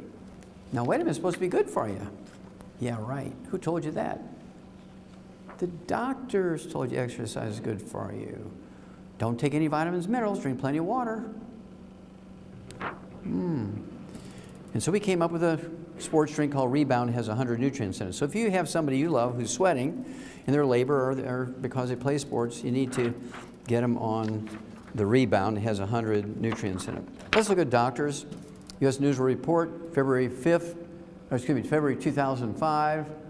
U.S. News World Report, rated America's most credible print news source. Special health issue. Who needs doctors? Your future physician might not be a medical doctor, you may be better off. Now, do you think that every MD in Apple Valley made sure this was in their waiting room when that came out? I don't think so. I think probably they sent out the Boy Scout troop there that they said, we'll give you $1,000. Just go collect all those magazines out of every store and shred them. Buy a lot of tents. Now, why did they do that? Well, they did that because they backed the doctors against the HMOs in the 1990s. How many remember that great battle between the HMOs and the doctors? The doctor said, we're the doctor here. We're supposed to be the ones to decide what treatment you get. Why would you want an accountant and an HMO deciding what treatment you get? That's because the accountant at the HMO knew the HMO could only be profitable if they cured you. They were going for the cure. And the doctors wanted to treat you for 25 years. And everybody went with the doctor. Everybody went with the doctor. You'd have been better off going with the HMOs because they wanted to cure you. Doctor didn't like that. Well, in my original audio cassette tape, April of 1993, I said it was a study based on a database of 200 doctors. I just grabbed a handful of Journal of the American Medical Association out of the medical library, added up the age of death of 200 doctors, divided by 200, I got 58. And why would you want to go to, in this audio cassette tape, why would you want to go to a group of people whose average lifespan is 58 to learn how to live to be 100 and health away? It didn't make sense to me. Well, they didn't like that, so they did their own study, and they said, well, Wallach lied. The average lifespan of a family doctor or primary care physician is not 58 like Wallach claims, it's 56. Now, some of you will get the math pretty quick here. I said 58, they said 56. They were so eager to show that my statistics were wrong that they failed to appreciate that they're telling people that they died 2 years earlier than I said. So I do apologize for giving them too many years. So the information is still the same. Why would you go to a group of people whose average lifespan is 56 to learn how to live to be 100? This fellow here, Socrates, a great international soccer player, is also a cardiologist. He was a cardiologist. My wife loved this guy just because he's a good-looking young man. My wife's 70 years old, and she said, I'm a cougar. So she thought this cute guy, you know, she thought he's just so cute. And I said, but honey, he's dead. Because he only drank water. I'm going to show you my favorite obituary. My favorite obituary is George Francis. Died at 112. He was the oldest man in America in December of 2008. He was an illiterate black fellow from the swamps, Louisiana, so you already know where I'm going. Never went to kindergarten. As his daughter reading the newspaper to him, couldn't read. Never had a job where he got a paycheck with deductions in it. And so he never had any Social Security, never had any Medicare and Medicaid, never went to a doctor, using grandma's herbs, used wood for fuel, had a still, drank a lot of White Lightning, rolled his own cigarettes, that kind of stuff. Ate crawdads and, you know, fried catfish and sweet potatoes and onions, ate peppers like the Creoles. And he dies at 112 as the oldest man in America. Now, these guys who did this obituary are very smart. They said he lived through 19 U.S. presidents whose average lifespan is 75. Average lifespan of the U.S. president is 75 when you take out Jack Kennedy, assassinated 40-something, right? And they have at least one university degree. Unless they're a lawyer, they have two. They're cared for by medical doctors who have at least one university, well, they actually have 2 university degrees, an undergraduate degree and a medical degree, and then if they're a specialist like me, they have 3 or 4 degrees. Okay? And the average lifespan of the medical doctors, by their own statistics, who care for these presidents is 56, exactly half of George's age. So I want to know what George knew, right? So when he died, these authors asked his daughter, what did your daddy do to live to be 112? And she said, he broke all the rules of healthy eating. Well, who came up with the rules of healthy eating? Medical doctors who live to be 56.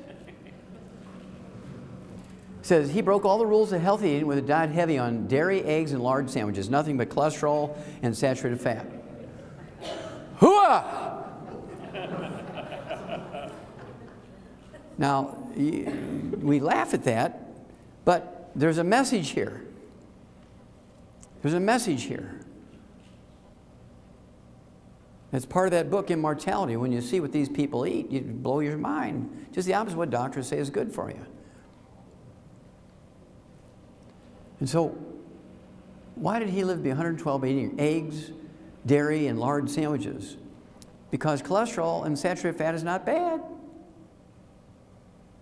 Remember I told you everything doctors told you about health is wrong? And you're going to see why in a minute. You're going to be angry at the medical group. Okay. This gal here, Credella Evans, the little black lady, came to us, and this is Bob and Judy Bell, some of our distributors in Crockett, Texas, just outside of Houston. And they sponsored this gal 15 years ago, and she was 85 years old, and she had like 6 diseases. She had high blood pressure, diabetes, arthritis, macular degeneration, she had a little dementia.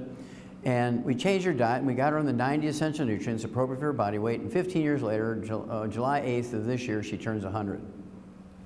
She has a very large longevity business. She's got over 300 people in her little marketing group, more than pays for her supplements. She has a lot of money left over, so she goes and does all these activities all over the place. And to me, she looks like she's maybe 75, 80 years old. She doesn't look like she's 100. She doesn't color her hair. I just thought it was really brilliant. We're starting to get more and more people like her. We're accumulating quite a few people, and we might want to do a story on her about this. Okay, really super stuff. The last one I'm going to show you here before we get to the individual disease, I'm going to go very fast on the individual disease. So get out your pens and paper. You'll get most of it here.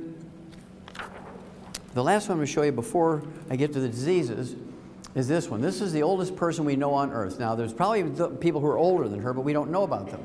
This gal was born in 1853 in a little island in Indonesia with no utilities. Wood was her fuel. Okay? And we know she was born then because we can see the birth certificates and the baptismal records at the Dutch Reformed Church in the little island she was born in. Now, in June of 2010, she was 157. She's still alive today, so she's 159.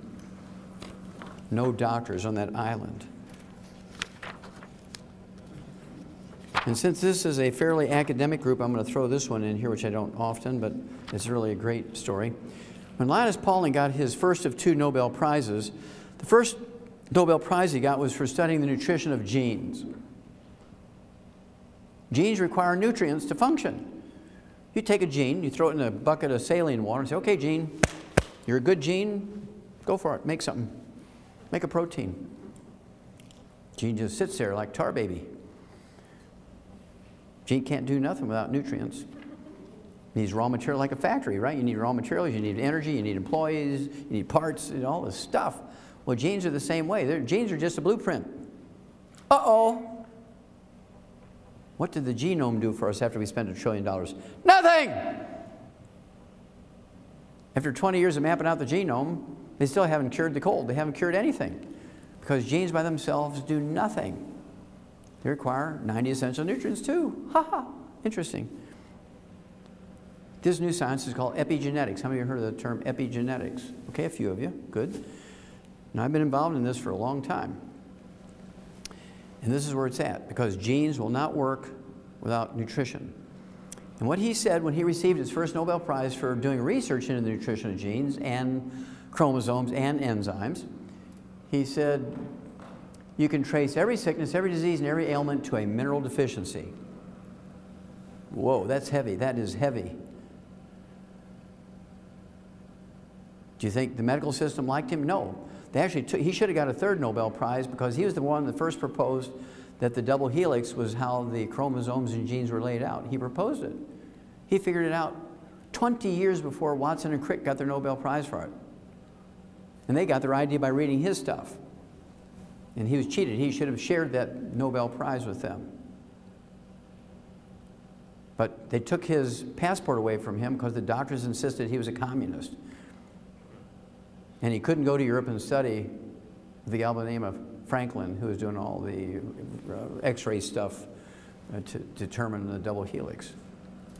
And they didn't have email back then. Okay, now here we go. Get your pencil and paper out. We're going to run through about 6 or 8 of the main diseases very quickly here. This is going to be a revelation for you. And I can go fast because now you know more than doctors. You've now become the most dangerous people in America. Let's see, we have what, about 60 or so people in here, and 57 people signed the Declaration of Independence and started the revolution against England, changed the world, those 57 people. You know, they committed their lives, their fortunes, and their sacred honor, those 57 people. It doesn't take much to win this battle, but we're going to have to be proactive. We can't hope and pray that the doctors are going to be the good guys here. We can't hope and pray. Let's See, I can tell by looking at you, but just to show of hands, how many of you ladies are still in the childbearing years? Okay, a good third of you, anyway. Maybe 2/3 of the women here in the room. So I want to spend 2 minutes on birth defects. Every birth defect you can name me, and 10 times that many you can't, are all caused by nutritional deficiencies of the embryo. There's not a single genetic birth defect. We've eliminated all birth defects in animals by simply giving the females preconception nutrition, perfect preconception nutrition prior to conception. Because all we had to do was give them good nutrition before they conceived. We eliminated all birth defects. I've been doing that in humans for 35 years. Okay? It works like a charm. All the diseases you think of are genetic in humans are not. They're just deficiencies of the embryo. Now, do you know how many different specialties we'd wipe out if there wasn't another baby born with a birth defect? Oh my gosh. All these kids with special needs. All these different agencies raising money to find research for the cure. Ooh. We're going to look quickly at obesity because we're the #1 obese nation in the world. Why are we the #1 obese nation in the world? Because doctors and the government has no idea what causes it. And I'm here to tell you, I actually have a book out there called Hell's Kitchen. The subtitle is The Cause, Prevention, and Cure of Obesity. Nobody else can claim that they know that. Because if they did, we would be the #1 obese nation in the world. Okay? So, it's not a disease of excess. The reason why we're in such trouble with obesity is it's not a disease of excess, and that's how the government and the doctors treat it. It's a disease of excess. You need more exercise. You need less. But that's not what the problem is. It's a nutritional deficiency disease. Not a calorie deficiency, but a nutrition deficiency. I'll show you that. I'll prove that to you in a second. Just show you that for remembrance, right? Remember that one. Now, according to experts, 70% of our kids under the age of 12 are overweight, and 40% of our kids under the age of 12 are obese, which is 30 pounds over their ideal weight for their height. And it has nothing to do with too much screen time, lack of exercise, or eating too much. It has nothing to do with any of that. It's a simple nutritional deficiency. But you see, doctors would rather give you a bone marrow transplant when you have iron deficiency anemia than iron. You understand? Well, we've got the technology. We've got to use the technology. Let's do lap banding. That'll fix it. Now, this is one of my favorite obesity slides. This looks at obesity in adults. In 1980, we only had 15% Americans obese. Between 1900 and 1980, it was like 12%, 15%, 12%, 15%. It never really rose above 15% for 80 years.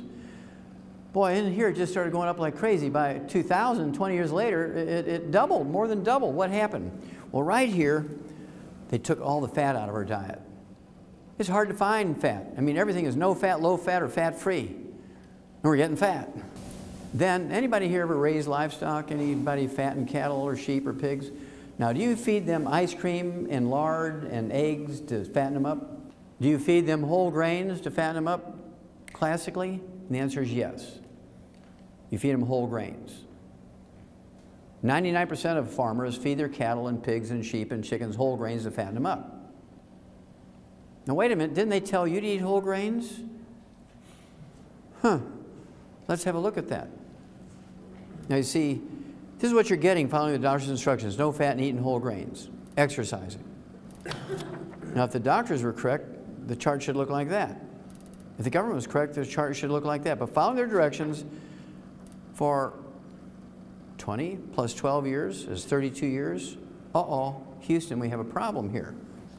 Now, one of my favorite obesity slides is that of Rosalie Bradford. She had 2 Guinness World Book of Records for obesity.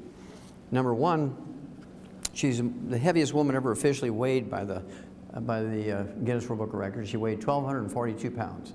1,242 pounds. You went on 2 dates with Rosalie, you had a ton of fun. Do the math.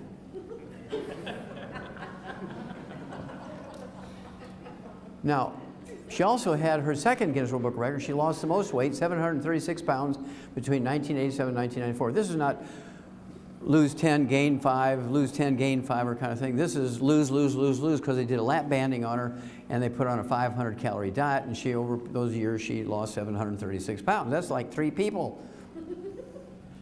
Okay? And then she died, because fat is not the problem. Fat is just a symptom, just like cholesterol is not the problem. Now what does it tell you? In 1980 it was 15%. It's almost gone up 300%. So what's the problem here? That's because they've told you to get fat. Eat whole grains, exercise, don't take vitamins and minerals. Avoid fat, and you get fat.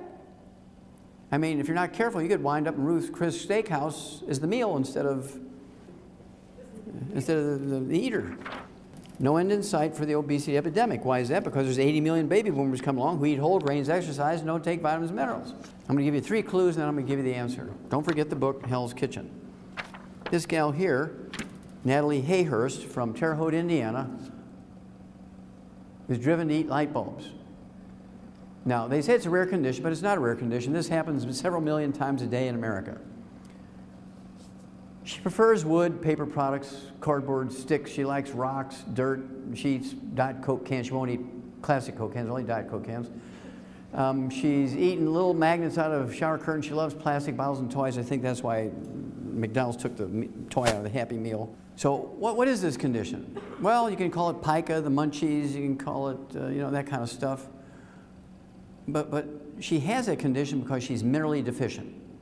Pregnant women get the same thing. They eat weird stuff. I mean, pregnant women are classic for eating weird stuff. You know, back when your grandmother was out living out in the rural areas, she had pregnancy, she'd go out and eat dirt. Fortunately, there's no calories in dirt, right? How many ladies heard your grandma used to eat dirt when she was pregnant? Yeah, I mean, grandmas used to do that. We live in the 17th floor of an apartment building now in the inner city where there's no trees even. You start eating the Tootsie Rolls out of the kitty litter box because you're hungry for weird stuff when you're minerally deficient. If you own a cat with a kitty litter box, you know what I'm talking about. So I want you to get the book, Hell's Kitchen, because that's going to give you the details of when and how, and gives you the whole story of the electricity and how it made us fat. Loyola School of Medicine, Chicago. Oh, that's the Russian version again. Exercise won't cure obesity, because when you're exercising, you're sweating, you're replacing your sweat with water, you're sweating out of your minerals, and guess what? You get hungrier. If you're skinny, you stay skinny. If you're fat, you get fatter when you exercise. As a result, when they looked at that data, everybody agreed that they were correct. So it was a cover article in August of 2009, 8 months later, the myth about exercise, it won't make you lose weight. Anybody here ever raise horses or work with horses? Raise your hand. Okay, what do you call when a horse chews on the fence? Cribbing, very good. And how do you get rid of cribbing in a horse? You can shoot him in the head, that'll stop it, but I mean, what else can you do to get a horse to stop cribbing? Salt. What? Salt. Yeah, you give them a trace mineral salt block, or you give them bone meal or some minerals, and they'll stop within 3 to 5 days, they'll stop chewing on the fence. Well, those of you who've never seen cribbing, this is a stall in a barn in a horse and buggy Amish farm in Switzerland County, Indiana, in the southeastern corner of Indiana. Now, I don't even need to look at the horse or do tests on them. I just look at the rails in that stall in the barn, I can see that that horse is minerally deficient. Now, it's called cribbing in animals, it's called the munchies in humans. Now, it's socially unacceptable. It's socially unacceptable for your little kids to eat the neighbor's furniture when you visit. And that's where we developed the custom. That's where we developed the custom of taking and giving them cookies and drinks. They all have calories in it, so so we came up with a program that works every time. Obviously, you have to take the 90 essential nutrients per body weight, 1 healthy start pack for 100 pounds of body weight per month. And then if you're a diabetic, we like you to throw in, and you don't have to be a diabetic, but certainly a diabetic. You could also throw this in if you're not a diabetic. The Slender FX weight management system. It has some gluten-free, water-soluble fiber, so you feel satiated. It's got a meal replacer. You can either make it into a cold shake or an ice cream. You make it with water, and it has 80 calories and no sugar in it. Great for diabetics. Also has some accelerators here to speed up the weight loss. But the real secret sauce for weight loss is this one. ASAP, put a dropper full of this under your tongue 30 minutes before each meal. And this replaces the HCG diet. How many of you heard of the HCG diet? Okay. That requires injections. You got to do this whole thing with the doctor, right? Prescription stuff. Well, this is the raw material for your body to make your own HCG. You put this under your tongue 30 minutes before each meal, and you will lose weight and keep it off. ASAP, ASAP, as slim as possible, as soon as possible. I'll show you 2 examples, one boy, one girl. This is Jerry from Salt Lake City. He'd been with us for 12 years at this point, and he had a bread belly. Now, he'd been taking the 90 essential nutrients, didn't have any health problems, but he had a bread belly. How many of you heard of a beer belly? Raise your hand. Okay, sure. Well, a good German knows that beer is liquid bread. Every German knows that beer is liquid bread. Why? Because the ingredients in beer and the ingredients in bread are exactly the same. The only difference between bread and beer is one is fermented and the other one is baked. The same ingredients. Same ingredients, only baking and fermentation is just difference in preparation. It's the same stuff. So it shouldn't be too hard for you to understand how somebody who eats bread can get a bread belly, just like people who drink beer get a beer belly. All right? So all we added to his program, he took 2 healthy start packs. He drank to the rebound because he's a little bit of a farmer. His wife Judy loved to make bread. He had bread for breakfast, lunch, dinner, and bedtime snack. Make his wife happy. Support his wife's hobby of making bread, organically grown, multigrain, you know the drill. So we added the ASAP. 45 days he loses 50 pounds, primarily from his belly, okay? Because this product will preferentially move your metabolism to preferentially burn belly fat. And you can do crunches, you can do all that kind of stuff. You can lose 50 pounds, you'll lose muscle before you lose belly fat. I see a lot of people shaking their heads, yes, right? If you've ever tried to lose belly fat, it's very difficult. But this stuff will do it. Now, I'll show you another one here. You already know this person, the little red-headed gal, Brandy, who introduced me. She's 5'2", and in this picture, she weighed 158 pounds. 1/3 of her body weight was fat. Okay, I apologize for this being out of focus, but this came off of her driver's license with a phone camera. But at any rate, so she's been with us for about 8 years at this point. And she'd been using our products. So her husband is a heavy equipment driver, and he liked bread. So she made bread for him, and what was ever left over, she'd eat it, right? Rather than let it go away, she ate it. And so we put her on the rebound because she was drinking 2 liters of Pepsi a day, only 5'2", 2 liters of Pepsi a day. And so we put her on rebound instead of the Pepsi, and then she lost, I don't know, 20-something pounds, and she still needed to lose another 30, so she got on the ASAP, and in a month's time, she got down to 106 pounds, 158 to 106. Healthy Start Pack, Rebound, and ASAP. Now, that was, I think she got down to this 106 pounds in January of this year. She's still 106 pounds. You'll keep your weight off as long as you're taking in the minerals appropriate for your body weight, because you don't have the munchies anymore. Everybody else, you can lose weight. There's a million different ways to lose weight, but you always gain it back because you haven't solved the problem of mineral deficiency. You get the picture? Okay, now I can move on here. Oh, also I should do this one here. I forgot. Tim's here. One of the guys who helped register tonight, Tim, he lost 44.5 pounds and 8 inches in waist in just 60 days on the program. He's been with us for a while, but the ASAP, and he's been able to keep it off. And he was telling me he was hiking up in the mountains, and because he lost that 45 pounds, he did pretty good. Okay, how many of you have heard of Alzheimer's disease? Raise your hand. Okay, Alzheimer's disease is a physician-caused disease. Alzheimer's disease is a physician-caused disease. It didn't exist 40 years ago, even by another name. Today, it's the number 4 cause of death in Americans over the age of 65. So it goes from 0 40 years ago, now it's the number 4 cause of death. As caused by physicians, I'll tell you how. What is Alzheimer's disease? Well, Alzheimer's disease is a going away of the myelin. It's the white matter of the brain. How many of you heard of myelin? Most of you younger people should know myelin is the white matter of the brain, insulation material.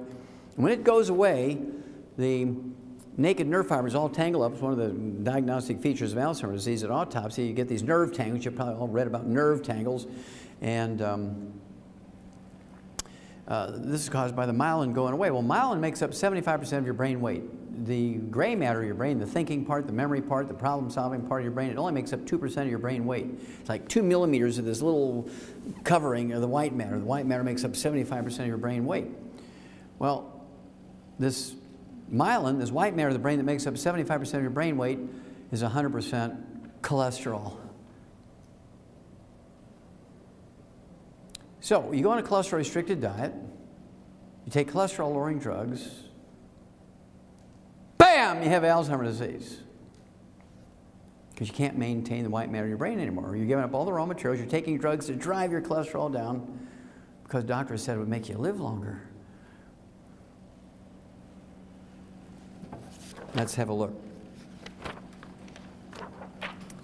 Alzheimer's, tidal wave feared. Why is that? There's 80 million baby boomers coming along. They'll listen to doctors, lower their cholesterol with diet and drugs. This came out in 2009. Alzheimer's on a relentless upward trajectory. Kind of reminds me of that obesity chart. Following the doctor's instructions going this way.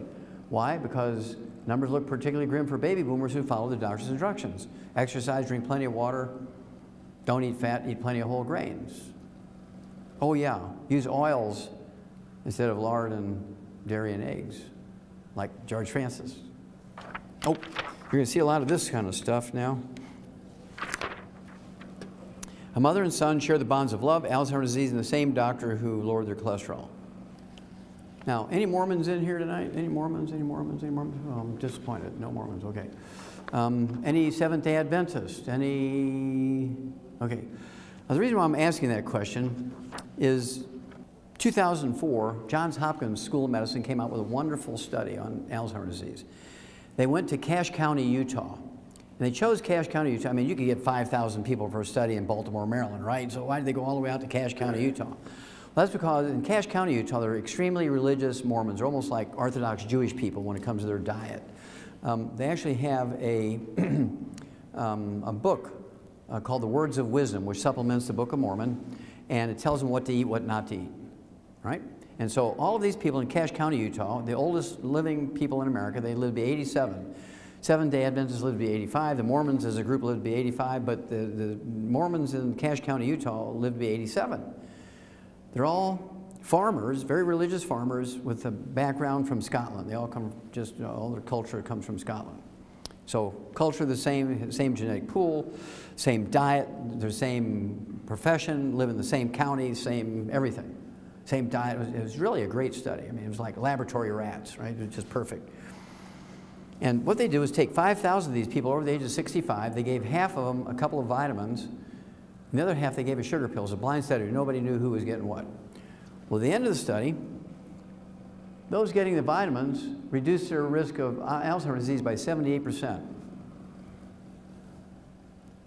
Those getting the sugar pill increased their Alzheimer's disease risk by 78%.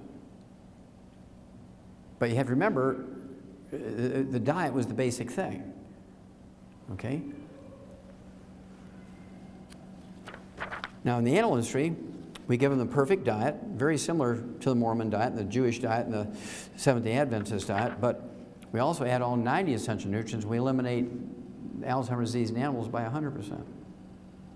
So now you know Alzheimer's disease is not genetic. There's no way it could be genetic if you can reduce the risk of Alzheimer's disease by 78% just by taking a couple of vitamins and a particular diet. It's not genetic in any way, shape, or form. Again, doctors are wrong because their knowledge is very constricted. They have a very narrow range of training. They know little or nothing. Every time they utter the word nutrition or give you nutritional advice, they should be put in jail as a felon. That would stop them from killing people. If they say the first two letters of the word nutrition, they should be put in jail. You're in jail, put the cuffs on them. Now, I'll give you an example. This is Ray McGregor from Charlotte, North Carolina. His sister, who's one of our associates, one of our distributors, 3 years ago called me and said her brother 8 years earlier had been diagnosed with Alzheimer's disease. Very severe, very rapidly advancing. The doctors tried all these drugs that they say they can help with dementia, no help. So she took him over the 8-year period before she called me to 3 neurological clinics, and then she took him to the medical school 2 weeks before she called me, and went to the Department of Neurology at the medical school there in North Carolina and said, look, I'm demanding that the head of the Department of Neurology examine my brother, which he did. Said, look, this guy, he's curled up on the floor. He's being fed through a G-tube. There's nothing we can do. Drugs aren't going to help him. Love's not going to help him. Money's not going to help him. Put him in a hospice. If you're going to do that, put him in the one that I own, right? Oh, he didn't say that, but I just threw that in. Put him in a hospice, what he said. So she calls me. So there's 4 different dementias. There's vascular dementia, which used to be called senile dementia. There's nothing wrong with your brain when you have senile dementia or vascular dementia. It's actually a plugging of the arteries in your brain, just like you get coronary arteries that plug. They can plug here, can plug there, right? And then there's Korsakoff syndrome, which is a deficiency of a single vitamin. It was discovered 300 years ago, set in the year 1712 by a Japanese naval surgeon. And then there's Wernicke-Korsakoff's, which is Korsakoff syndrome, that deficiency of that vitamin and MS, multiple sclerosis, mixed in together. And then there's Alzheimer's disease. So here's what I told her to do. I said, look, we're going to treat him for all 4. And I do this literally 1,000 times a year. It always works out. So we're going to try this in your brother too. We gave him 2 healthy start packs. He weighed 185 pounds, so we gave him 2 healthy start packs. Got him off all the bad stuff. No fried foods, no oils, which is difficult because what are they feeding him through his G-tube? Ensure, which is all corn oil. It's easy to get through the tube and just count the calories, and that's why they made it out of corn oil. They don't consider what it does for the patient or what it does to the patient, right? Ensure is the worst. I wouldn't give Ensure to a communist. Okay, it's bad stuff. So 2 healthy start packs per month, none of the bad stuff. Now for the vascular dementia, I threw in 3 twice a day of the ultimate daily tablets, which are designed to get blood flow through plugged arteries and support healthy blood pressure and so on. Then for the Korsakoff syndrome, I gave him 3 de-stress capsules twice a day. It's 2 bottles a month. It has the vitamins in it that are missing when you have Korsakoff syndrome. And then for Wernicke-Korsakoff's, I added selenium to it, 3 of those twice a day. That's 2 bottles a month to deal with the lesions of the MS, which you can get rid of those and MS goes away. And then for the Alzheimer's disease, I threw in 12 eggs a day to rebuild the myelin in the brain, because the cholesterol's gone in his brain, so I've got to ramp up his cholesterol, give him 12 eggs a day, and 3 of our, what we call Smart FX 3 times a day, that's 3 bottles a month. Ultimate daily tablets, and then the last one is Smart FX, 3 of those, like Get Smart, okay? 3 of those 3 times a day, that's 3 bottles a month, and that's the raw materials for your brain to make the neurotransmitters for memory. Duh. So she calls me in 2 weeks. I'm going to give you an exact quote of what she called me. Actually, it was a week. Okay, I'm going to give you the exact quote. She calls me on the radio, so I have the disc. I'm even going to quote the utterances she made. She calls me in 2 weeks and she says, "He's cured! Ha, ha, he's cured!" Now, Ray and his wife loved me because he was that close to death. Put him in a hospice, he'd have been dead in 2 weeks. Okay? Now, he didn't have Alzheimer's disease like all those doctors said. He had Korsakoff syndrome, which is curable in 2 weeks by giving him the vitamin. Remember, I hedged my bet and I've treated him for all 4, and it paid off for Ray. I do this 1,000 times a year, maybe more than that, and I don't even know it. But those are the ones I know about. I do have to tell you that sugar aggravates the deficiency of that vitamin. Sugar aggravates the deficiency of that vitamin, so I thought this was kind of profound. And this came out in February of 2012, this year. High calories from sugar linked to mild memory loss in elderly. If you're deficient in that vitamin, you're taking lots of sugar, juices and fruit and molasses and honey and agave syrup and soft drinks and desserts and candy bars. Guess what? Pie and all. You're going to get dementia. But it's not Alzheimer's disease. It's this Korsakoff syndrome or Wernicke-Korsakoff syndrome. Sugar and oil is the worst possible thing you can give to anybody with a brain problem, particularly the elderly, right? The same formula works also on Parkinson's disease, MS, multiple sclerosis, as I already mentioned, and also Lou Gehrig's disease, ALS. Thousands of these people a year were able to reverse from their disease. Usually takes 60, 90 days. I'm very famous in Western Canada for this. Some very wealthy guys had Parkinson's disease, and we went back there 3 months after we got them going. Their wives were very, I mean, they made them stick to the thing. They ground up everything, put it with turkey basing syringe through their G-tubes. Went back in 3 months. One of them is, he comes to all our meetings, and he's a very wealthy guy, and had put all his employees on our program. His name is David Dietrichs. He had all these patents for quick release and quick coupling tractor equipment. And he comes up to me and says, "Hi, Doc.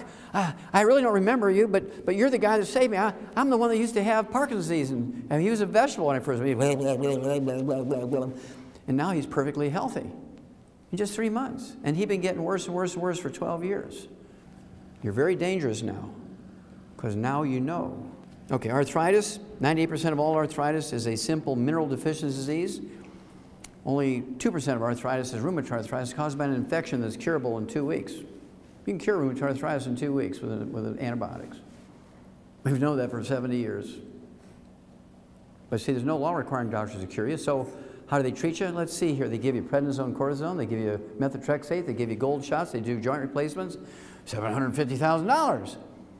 Why should they take $300 in office calls? See, now you become very dangerous now because now you know the truth. 85% of the people with rheumatoid arthritis also have bone-to-bone arthritis.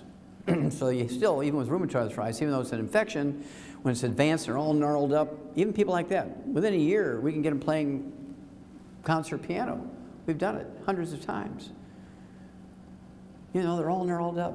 No surgeries, no joint, just within a year, they repair. It's an amazing thing, okay? You give them the healthy bone and joint pack, you throw in what we call the killer biotic, kind of like Geraldine's boyfriend, Killer. Some of you may recognize this fellow, Andy Young, from the old civil rights movement. This is 1991. I was a little porkier back then. Shed about 60 pounds since then. But Andy was scheduled to get a double knee replacement because he had bone-to-bone arthritis, 1991. Athletes told him about me, so he called me and said, "Can you help me?" I said, "Yeah," and he canceled his double knee replacement surgeries. And that was 21 years ago. He's never had to have any joint surgery, and he's perfectly healthy now in his 80s. He can outrun an 18-year-old and swims 5 miles a day. He's been on my program for 21 years. The coming epidemic of arthritis. Why is there a coming epidemic of arthritis? That's because there's 80 million baby boomers all who listen to the doctors. Exercise is good for you. Drink plenty of water. Do not take any vitamins, minerals. You can overdose. Now, do you think they did that just because they were stupid? Or because they were protecting their trophy wife's lifestyle? This came out in September 2012. Soaring knee surgeries put a strain on costs. Why is that? Because there's 80 million baby boomers come along. And they all want knee surgeries because the doctors and insurance pay for it. Why would I want to pay $4 a day to rebuild my knee when insurance pays for surgery? Because when you do surgery on your right knee, what does that do for the other 71 joints in your body? Nothing! You take the healthy bone and joint pack, it supports and promotes maintenance and repair of all of them. Well, I better ask my doctor. I get that a lot. I better ask my doctor. You better hurry. He's 75 years and 11 and a half months old. He's only got 2 weeks left. Do not take those drugs, bisphosphates, Fosamax, and Boniva. They only reduce the rate of loss of brittle old bone. They do not build new bone, as doctors told you. That's why it's now 1-800-BAD-DRUG. Harvard Medical School, New England Journal of Medicine, 10 years ago, 2002. New England Journal of Medicine, they did a meta-study on 300,000 people that had joint replacement surgeries, knees, hips, shoulders. The reporters just use knee surgery because everybody knows about knee surgery. Knee surgery, AKA all joint surgeries for arthritis, are worthless. That's Harvard Medical School and the New England Journal of Medicine 10 years ago. But you go to any orthopedic surgeon and say, "Oh, I've got bone-to-bone arthritis, both knees, and all these other doctors want to do joint replacement." Well, I'll do a better job and give you a 10% discount. Do any of them say, "Hey, let's try the healthy bone and joint pack for 90 days here? Then we'll decide about surgery"? No, no, no, no. So what I want you to do is give Youngevity, give me 90 days. Do the healthy bone and joint pack. If you have any joint problems, I have to tell you, I'm 73 years old. I've been doing this for 64 years. I started when I was 9. I started taking, not the healthy bone and joint pack the way it is, but the 90 essential nutrients twice a day since I was 9 years old. Read the book, Dead Doctors Don't Lie. It tells you the story how I figured it out when I was 9. I figured I had a little help, right? No 9-year-old's going to figure it out then, so I must have had some help. But think about it. I haven't been sick one day in 64 years. People know me for a long time. I've never been sick in 64 years. I've never been on a prescription medication, never. I can still get another 8 hours of lecture on 1 foot if I can balance myself here. I mean, there's not many 73-year-old guys who can do that because they have arthritis and pain in their feet and their backs and all this kind of stuff. And so it has nothing to do with age. It has to do with everything. You're giving your body all the raw materials it needs to maintain itself. You put oil in your car, you change the oil every 3,000 miles like the maintenance book says, that car will last 300,000 miles. You don't change the oil and you don't replace it as it's burning up, you might only go 50,000 miles, right? So, give me 90 days. If I fail, you can always get the surgery. If you go get the surgery first, you can't always get unsurgery, uninfected, unparalyzed, and undead.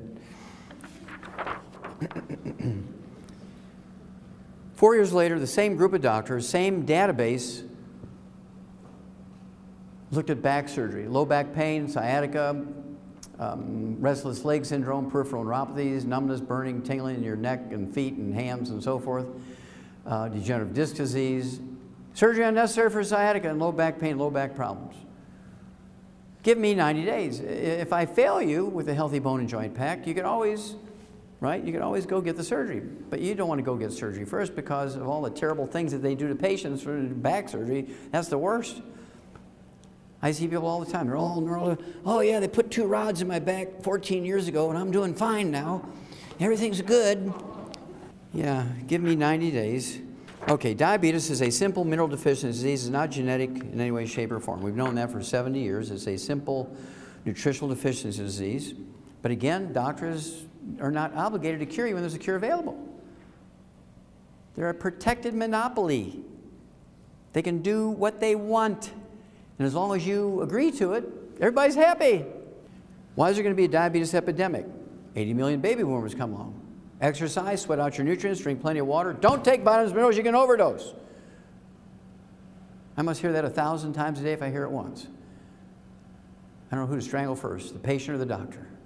And here's why you'll be burying your children. Wall Street Journal, April of this year. No easy cure for diabetic children. Now, we're not talking about type 1. This is type 2. It used to be called adult onset type 2 diabetes because it only occurred in people over the age of 50. Well, that was a long time ago. In 1963, people under the age of 5 never got type 2 diabetes, but look, following the doctors and the government's instructions, eat whole grains, don't eat fat, eat, plenty of exercise, don't supplement. Look what happened. See, if the doctors were right and the government was right, the chart should look like that again. Following their instructions, doing what they say, this is what you're getting. And so the kids are dying younger and younger and younger just from type 2 diabetes when nobody should get it. It's a simple mineral deficiency. High blood sugar is not the disease. High blood sugar is just a symptom of the disease. Just like elevated blood cholesterol is a symptom of type 2 diabetes, it has nothing to do with the cause of the disease, high blood sugar.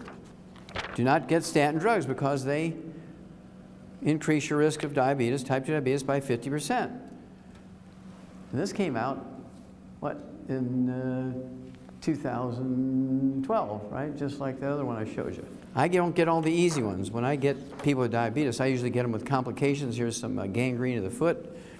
I see gangrene of the legs all the way up to the groin. And a good endocrinologist, he loves this. I mean, the toes are crystallizing. There's not much healthy flesh left. So they'll cut the foot off right there at the arch. If it goes up the leg, they'll cut the leg off in the middle of the thigh or up at the groin. Well, with our program, it usually takes 2 to 14 days to wean them off their medication. Now they're an ex-diabetic in 2 to 14 days. It happens like all the time. The longest it ever takes is 30, 60 days. But I'd say 80% of them are 2 to 14 days. If they do exactly as I say, they'll wean off their medication because we're giving them the mineral that's missing. But what about the complications? What about blindness? What about heart disease? What about gangrene? Well, it just all goes away. Usually 30 to 60 days. We do have to have one thing for gangrene. It's called the Ultimate Daily Tablets, just like for vascular dementia and coronary artery disease. For this, I would also add, in addition to the Healthy Blood Sugar Pack, which is the Healthy Starter Pack, and the Sweeties, appropriate for body weight. If they have complications of the heart, or eyes, or brain, or complications of the gangrene, I give them the Ultimate Daily to get the circulation going. Here's another one that shows they don't know anything. Diabetes cases may double by 2050, and perhaps even triple. Now, what does that tell you about their level of knowledge when it comes to the cause of these? They don't know nothing. All they're doing is tracking numbers and treating the same way over and over and over. I remember Albert Einstein. He was a Nobel Prize winner, one of my favorites, and he said, many global things are unimpeachable. My favorite is, insanity is doing the same thing over and over and expecting a different result. He's the one that came up with that. What a beautiful global statement, right? And this just shows how stupid and insane they are. So again, the Healthy Blood Sugar Pack, And if they have complications, whatever is necessary to deal with the complications. Usually within 2 to 14 days, they're an ex-diabetic. So if it's not cholesterol that plugs the arteries, what is it? It's inflammation caused the arteries by eating fried foods and eating oils and processed meats with nitrates and nitrites. All the things that turn into trans fatty acids, even at room temperature. You go to a restaurant, well, we're very careful to ask, we want salad, but we want it dry. We don't want any dressing on it. You know, when I go to a restaurant, I have all my eggs poached.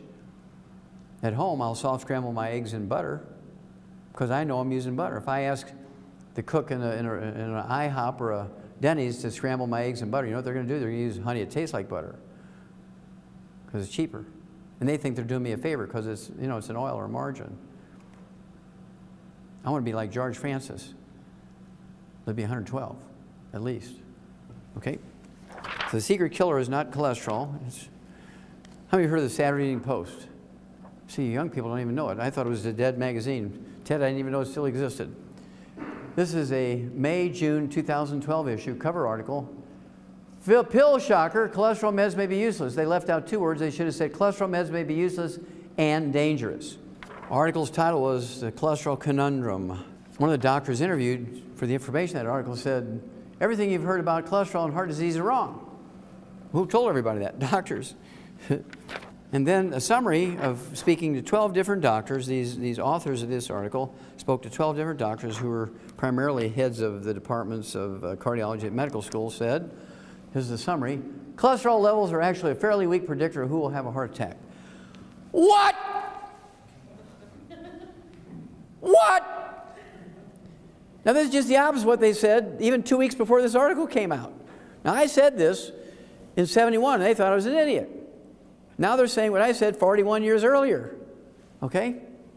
Cholesterol levels are actually a fairly weak predictor of who will have a heart attack, because that's true. Cholesterol has nothing to do with a heart attack. You saw this one earlier. Now this will mean something to you.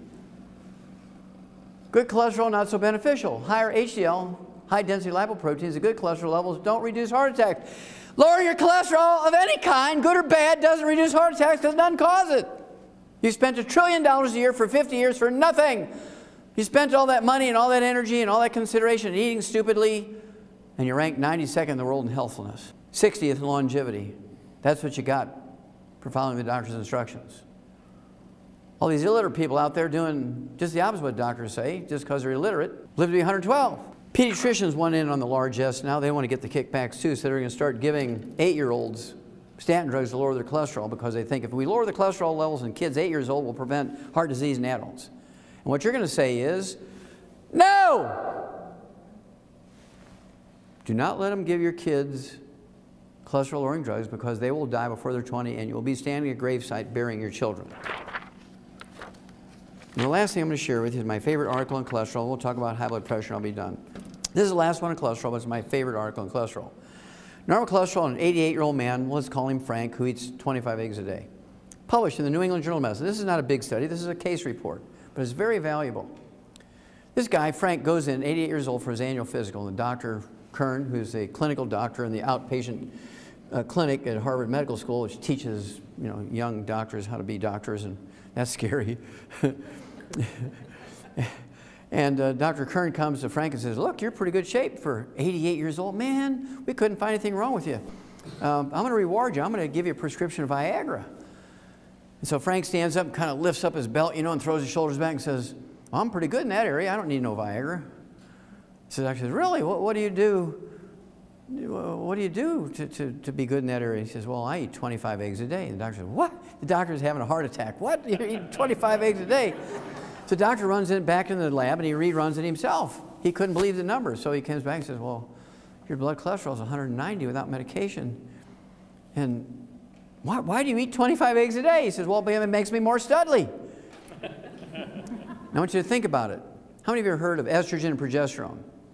Okay, that's 2 steroid hormones. How many of you have heard of adrenal hormones? Okay, that's another steroid hormone. How many of you have heard of testosterone?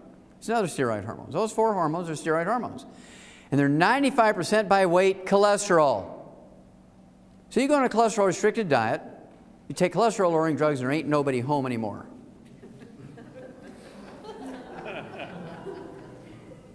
Okay? You have erectile dysfunction. That's why they have so many ads on TV after 10 o'clock at night. There's Bob selling Enzyte.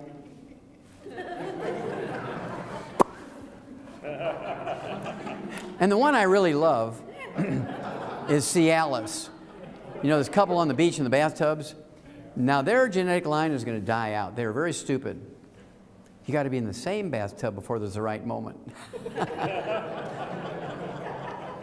I mean, 2 slabs of cast iron in between, there ain't nothing going to happen. No matter how good your erection is, right? Now, so, eat 6 to 8 eggs a day.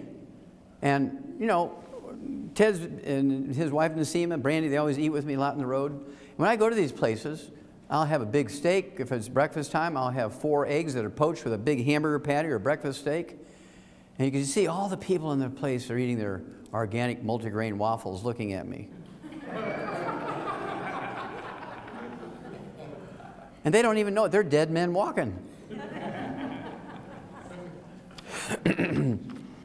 So you take your 90 essential nutrients. We actually have an aphrodisiac called Drive. It's a little capsule, and the main ingredient is an herb in it. It's an Asian herb called Harney goatweed. It's a great little herb called Drive. We add that to our, I'll tell you a couple of other things, a lot of fun. Okay, the stealth killer, high blood pressure, is a simple mineral deficiency. High blood pressure is not genetic in any way, shape, or form. Even in the black community, it's not genetic. Millions don't manage blood pressure. Well, that's because they're treating symptoms. They're not dealing with the cause. Cause is a mineral deficiency. Salt has nothing to do with high blood pressure. What's the first thing a good farmer or rancher puts out for his livestock in the pasture? A salt block or salt lick, right? There's nobody out in that pasture telling a cow she's limited to 1 lick a day, is there? I refuse to believe my human patients are dumber than the cow. Oh, also, if you're biblically orientated, it's kind of fun. God said, go forth and be a salt of the earth, right? I mean, it's in the Bible. And God is forever. Now, doctors say restrict salt and they live to be 56. I'm going with God. Big study. Uh-oh, Houston, we have a problem here. Low sodium intake could be riskier. That's because sodium is an essential nutrient. You cannot have nerve impulses without sodium. You can't move water around in your body without sodium. You can't make stomach acid without chloride. Chloride and sodium are probably the most common of all the mineral cofactors necessary for enzymes and genes to work. Uh-oh, Houston, we have a problem. Now, while this study was designed to deal with high blood pressure in the black community, because doctors convinced the black community that high blood pressure is genetic in them, this also is true for whites and blacks and yellows and reds and oranges and everybody, right? What they did was go from Loyola University in Chicago and Oxford University in London to Nigeria. They wanted to go up in the mountains of Nigeria and find some tribal guys that had normal blood pressure. They could take their blood samples and they make a vaccine come back, genetically engineered thing, injected in every black man, woman, and child, and get rid of their high blood pressure that way. Well, they get out to Nigeria from Oxford University and Loyola University, and they find out that only 7% of the people living in the tribal areas of Nigeria have high blood pressure. 93% are normal. That freaked them out. So they go back to London, they go back to Chicago, and they start doing DNA tests looking for gene pools of people whose ancestors had originated from West Africa during the slave trading days in the 1600s, 1700s. They found lots of them. They started just simply screening by doing blood pressure. They found out that the people with the same genetic pool as from West Africa, as the West Africans, 33% high blood pressure. So you know immediately it's not genetic because your position on Earth doesn't dictate or change how a genetic disease will manifest itself. If you have a genetic disease here, you know, in Minneapolis, you're going to have it in London, you're going to have it in Cape Town, South Africa, you're going to have it in Auckland, New Zealand. It doesn't matter where you're on Earth, the genetic disease can be the same. So when there's a 5 times difference here between where you live, you know it's not genetic. Well, they didn't like that. So they gathered up more blood samples from Nigeria, more blood samples from all over the world, from people who had originated from Nigeria, their ancestors, during the slave trading days. And they got in the geneticists, and they got in the cardiologists, and the blood pressure people, and all this stuff, and they studied for 6 years. And in 2005, January 2005, they came out with the final results of the study. Remember, doctors want you to believe that it's genetic. This was published in the British Medical Journal, which is their version of the Journal of the American Medical Association, very well respected around the world. And here's what they said. Hold on to your hats. High blood pressure in blacks, not genetic. High blood pressure in white's not genetic. High blood pressure in yellow's not genetic. High blood pressure in red's not genetic. It's not genetic in anybody. It's a simple mineral deficiency disease. Now, how many of you in this room, particularly the black individuals in this room, how many of you had your doctor send you an email in 2005 saying, "Praise God, we just learned that high blood pressure in black's not genetic. You just take the Healthy Start Pack and the Ultimate Daily Tablets, blood pressure goes away in a couple of weeks. Hallelujah!" Anybody get that? I speak to black churches all the time. They've never heard of that. You know how many black men have died in the last 7 years because they didn't get the information? Over 100,000 from a high blood pressure stroke. Somebody needs to go to jail. But they won't because they're a protected monopoly. So how do we deal with this? We tell people ourselves. We share this information and get people to do things for themselves. They won't need doctors. And here comes the fun part. In August of 2003, in the Journal of the American Medical Association, of all things, JAMA, the Journal of the American Medical Association, in August of 2003, there was a big article in there about an herb that lowers blood pressure. It has flavonols in it. It's called dark chocolate. Not milk chocolate, not Hershey's bars, but dark chocolate has a substance in it called flavonols, which lowers blood pressure. Now, it doesn't solve the problem of the mineral deficiency, but it will act like a plant medicine. Herbs are plant medicines. It'll lower your blood pressure so you don't have a stroke until you're taking enough minerals for you to eliminate it permanently, right? But I just keep taking it because I like it. My blood pressure, I'm 73 years old. My blood pressure is 121 over 71. My pulse is 43. It does spike when I get angry. It'll spike up to 45 when I get angry. When I was wrestling for the University of Missouri, my wrestling pulse was 38, and the doctors were always freaking out, but I could always outrun them, outwhip them, and all this, that, and the other, right? And in addition, dark chocolate has another substance. It's a fun substance called PEAs, phenylethylamines. How many of you have heard of phenylethylamines? Okay, this is the reason why we give chocolate on Valentine's Day, is the phenylethylamines. Now, the Spanish, they didn't know the name of the chemical, but they knew there was something special about dark chocolate. So in 1523, they took it to Europe and started giving it away on Valentine's Day. The whole purpose of dark chocolate was to seduce the woman with dark chocolate. PEAs, phenylethylamines, are the love chemical. They're an aphrodisiac, right? It's really great stuff, but it's got to be dark chocolate. So, in that year, 2003, we came out with a product called Cocogevity. And Cocogevity has flavonols in it, will lower your blood pressure, but it's also loaded with PEAs. It always works, guys. So, when Valentine's comes up, and it's coming up in a couple of months, don't give chocolates, give Cocogevity and reap the awards. Reap the rewards, I guess. Okay. If you like pieces of chocolate rather than the liquids, I like the liquid. I add it to my coffee. We own a coffee company called Java Fit, and it made us publicly traded. One of the things we do, if you, I don't take anything from the company, even though I started the company. I don't take anything from it. I give it all back to you guys. You know, if you help other people, the more people you help, the bigger your check gets. This gets good. Okay. Anyway, triple treat chocolate. Triple treat chocolate. Triple treat chocolate. Why is it called triple treat? Because it lowers blood pressure. It has probiotics in it, which gives you good digestive stuff and gives you the best sex life you ever had. Triple treat, right? Because it has flavonols in it to lower blood pressure, but it also has PEAs in it, phenylethylamines. Good stuff. Now, two of these chocolates gives you 33,000 antioxidant points, 33,000 ORAC points, which is right in the halfway mark between 20,000 and 50,000 of these top 20 longevity people. Lower blood pressure, 33,000 ORAC points, and PEAs. I mean, how good does that get? And we also have another one called Triple Truffle. In addition, it has 500 milligrams of usable calcium per piece, which is the size of a pat of butter, and 1,000 international units of vitamin D3. So if you take 3 of those, you're getting 1,500 milligrams of usable calcium and 3,000 international units of vitamin D3, which is a minimum daily requirement for vitamin D3. Now, this is not a standalone product, obviously. You add that to the 90 essential nutrients and whatever else you got going. So that's sort of, and I could go on with, 894 other diseases. We don't have time for that, but you can read the book, Dead Doctors Don't Lie, Let's Play Doctor, and so on. I go through those diseases with you and tell you what to do for them. And so what I'm going to do now is turn this over to Brandy and Nasima and Ted, and they're going to give you some information, and you can flip on the lights now. All the lights can go up, and I will then answer questions for you for about, I don't know, half hour, 45 minutes, and we'll have a lot of fun and save a lot of people. Okay, thank you very much.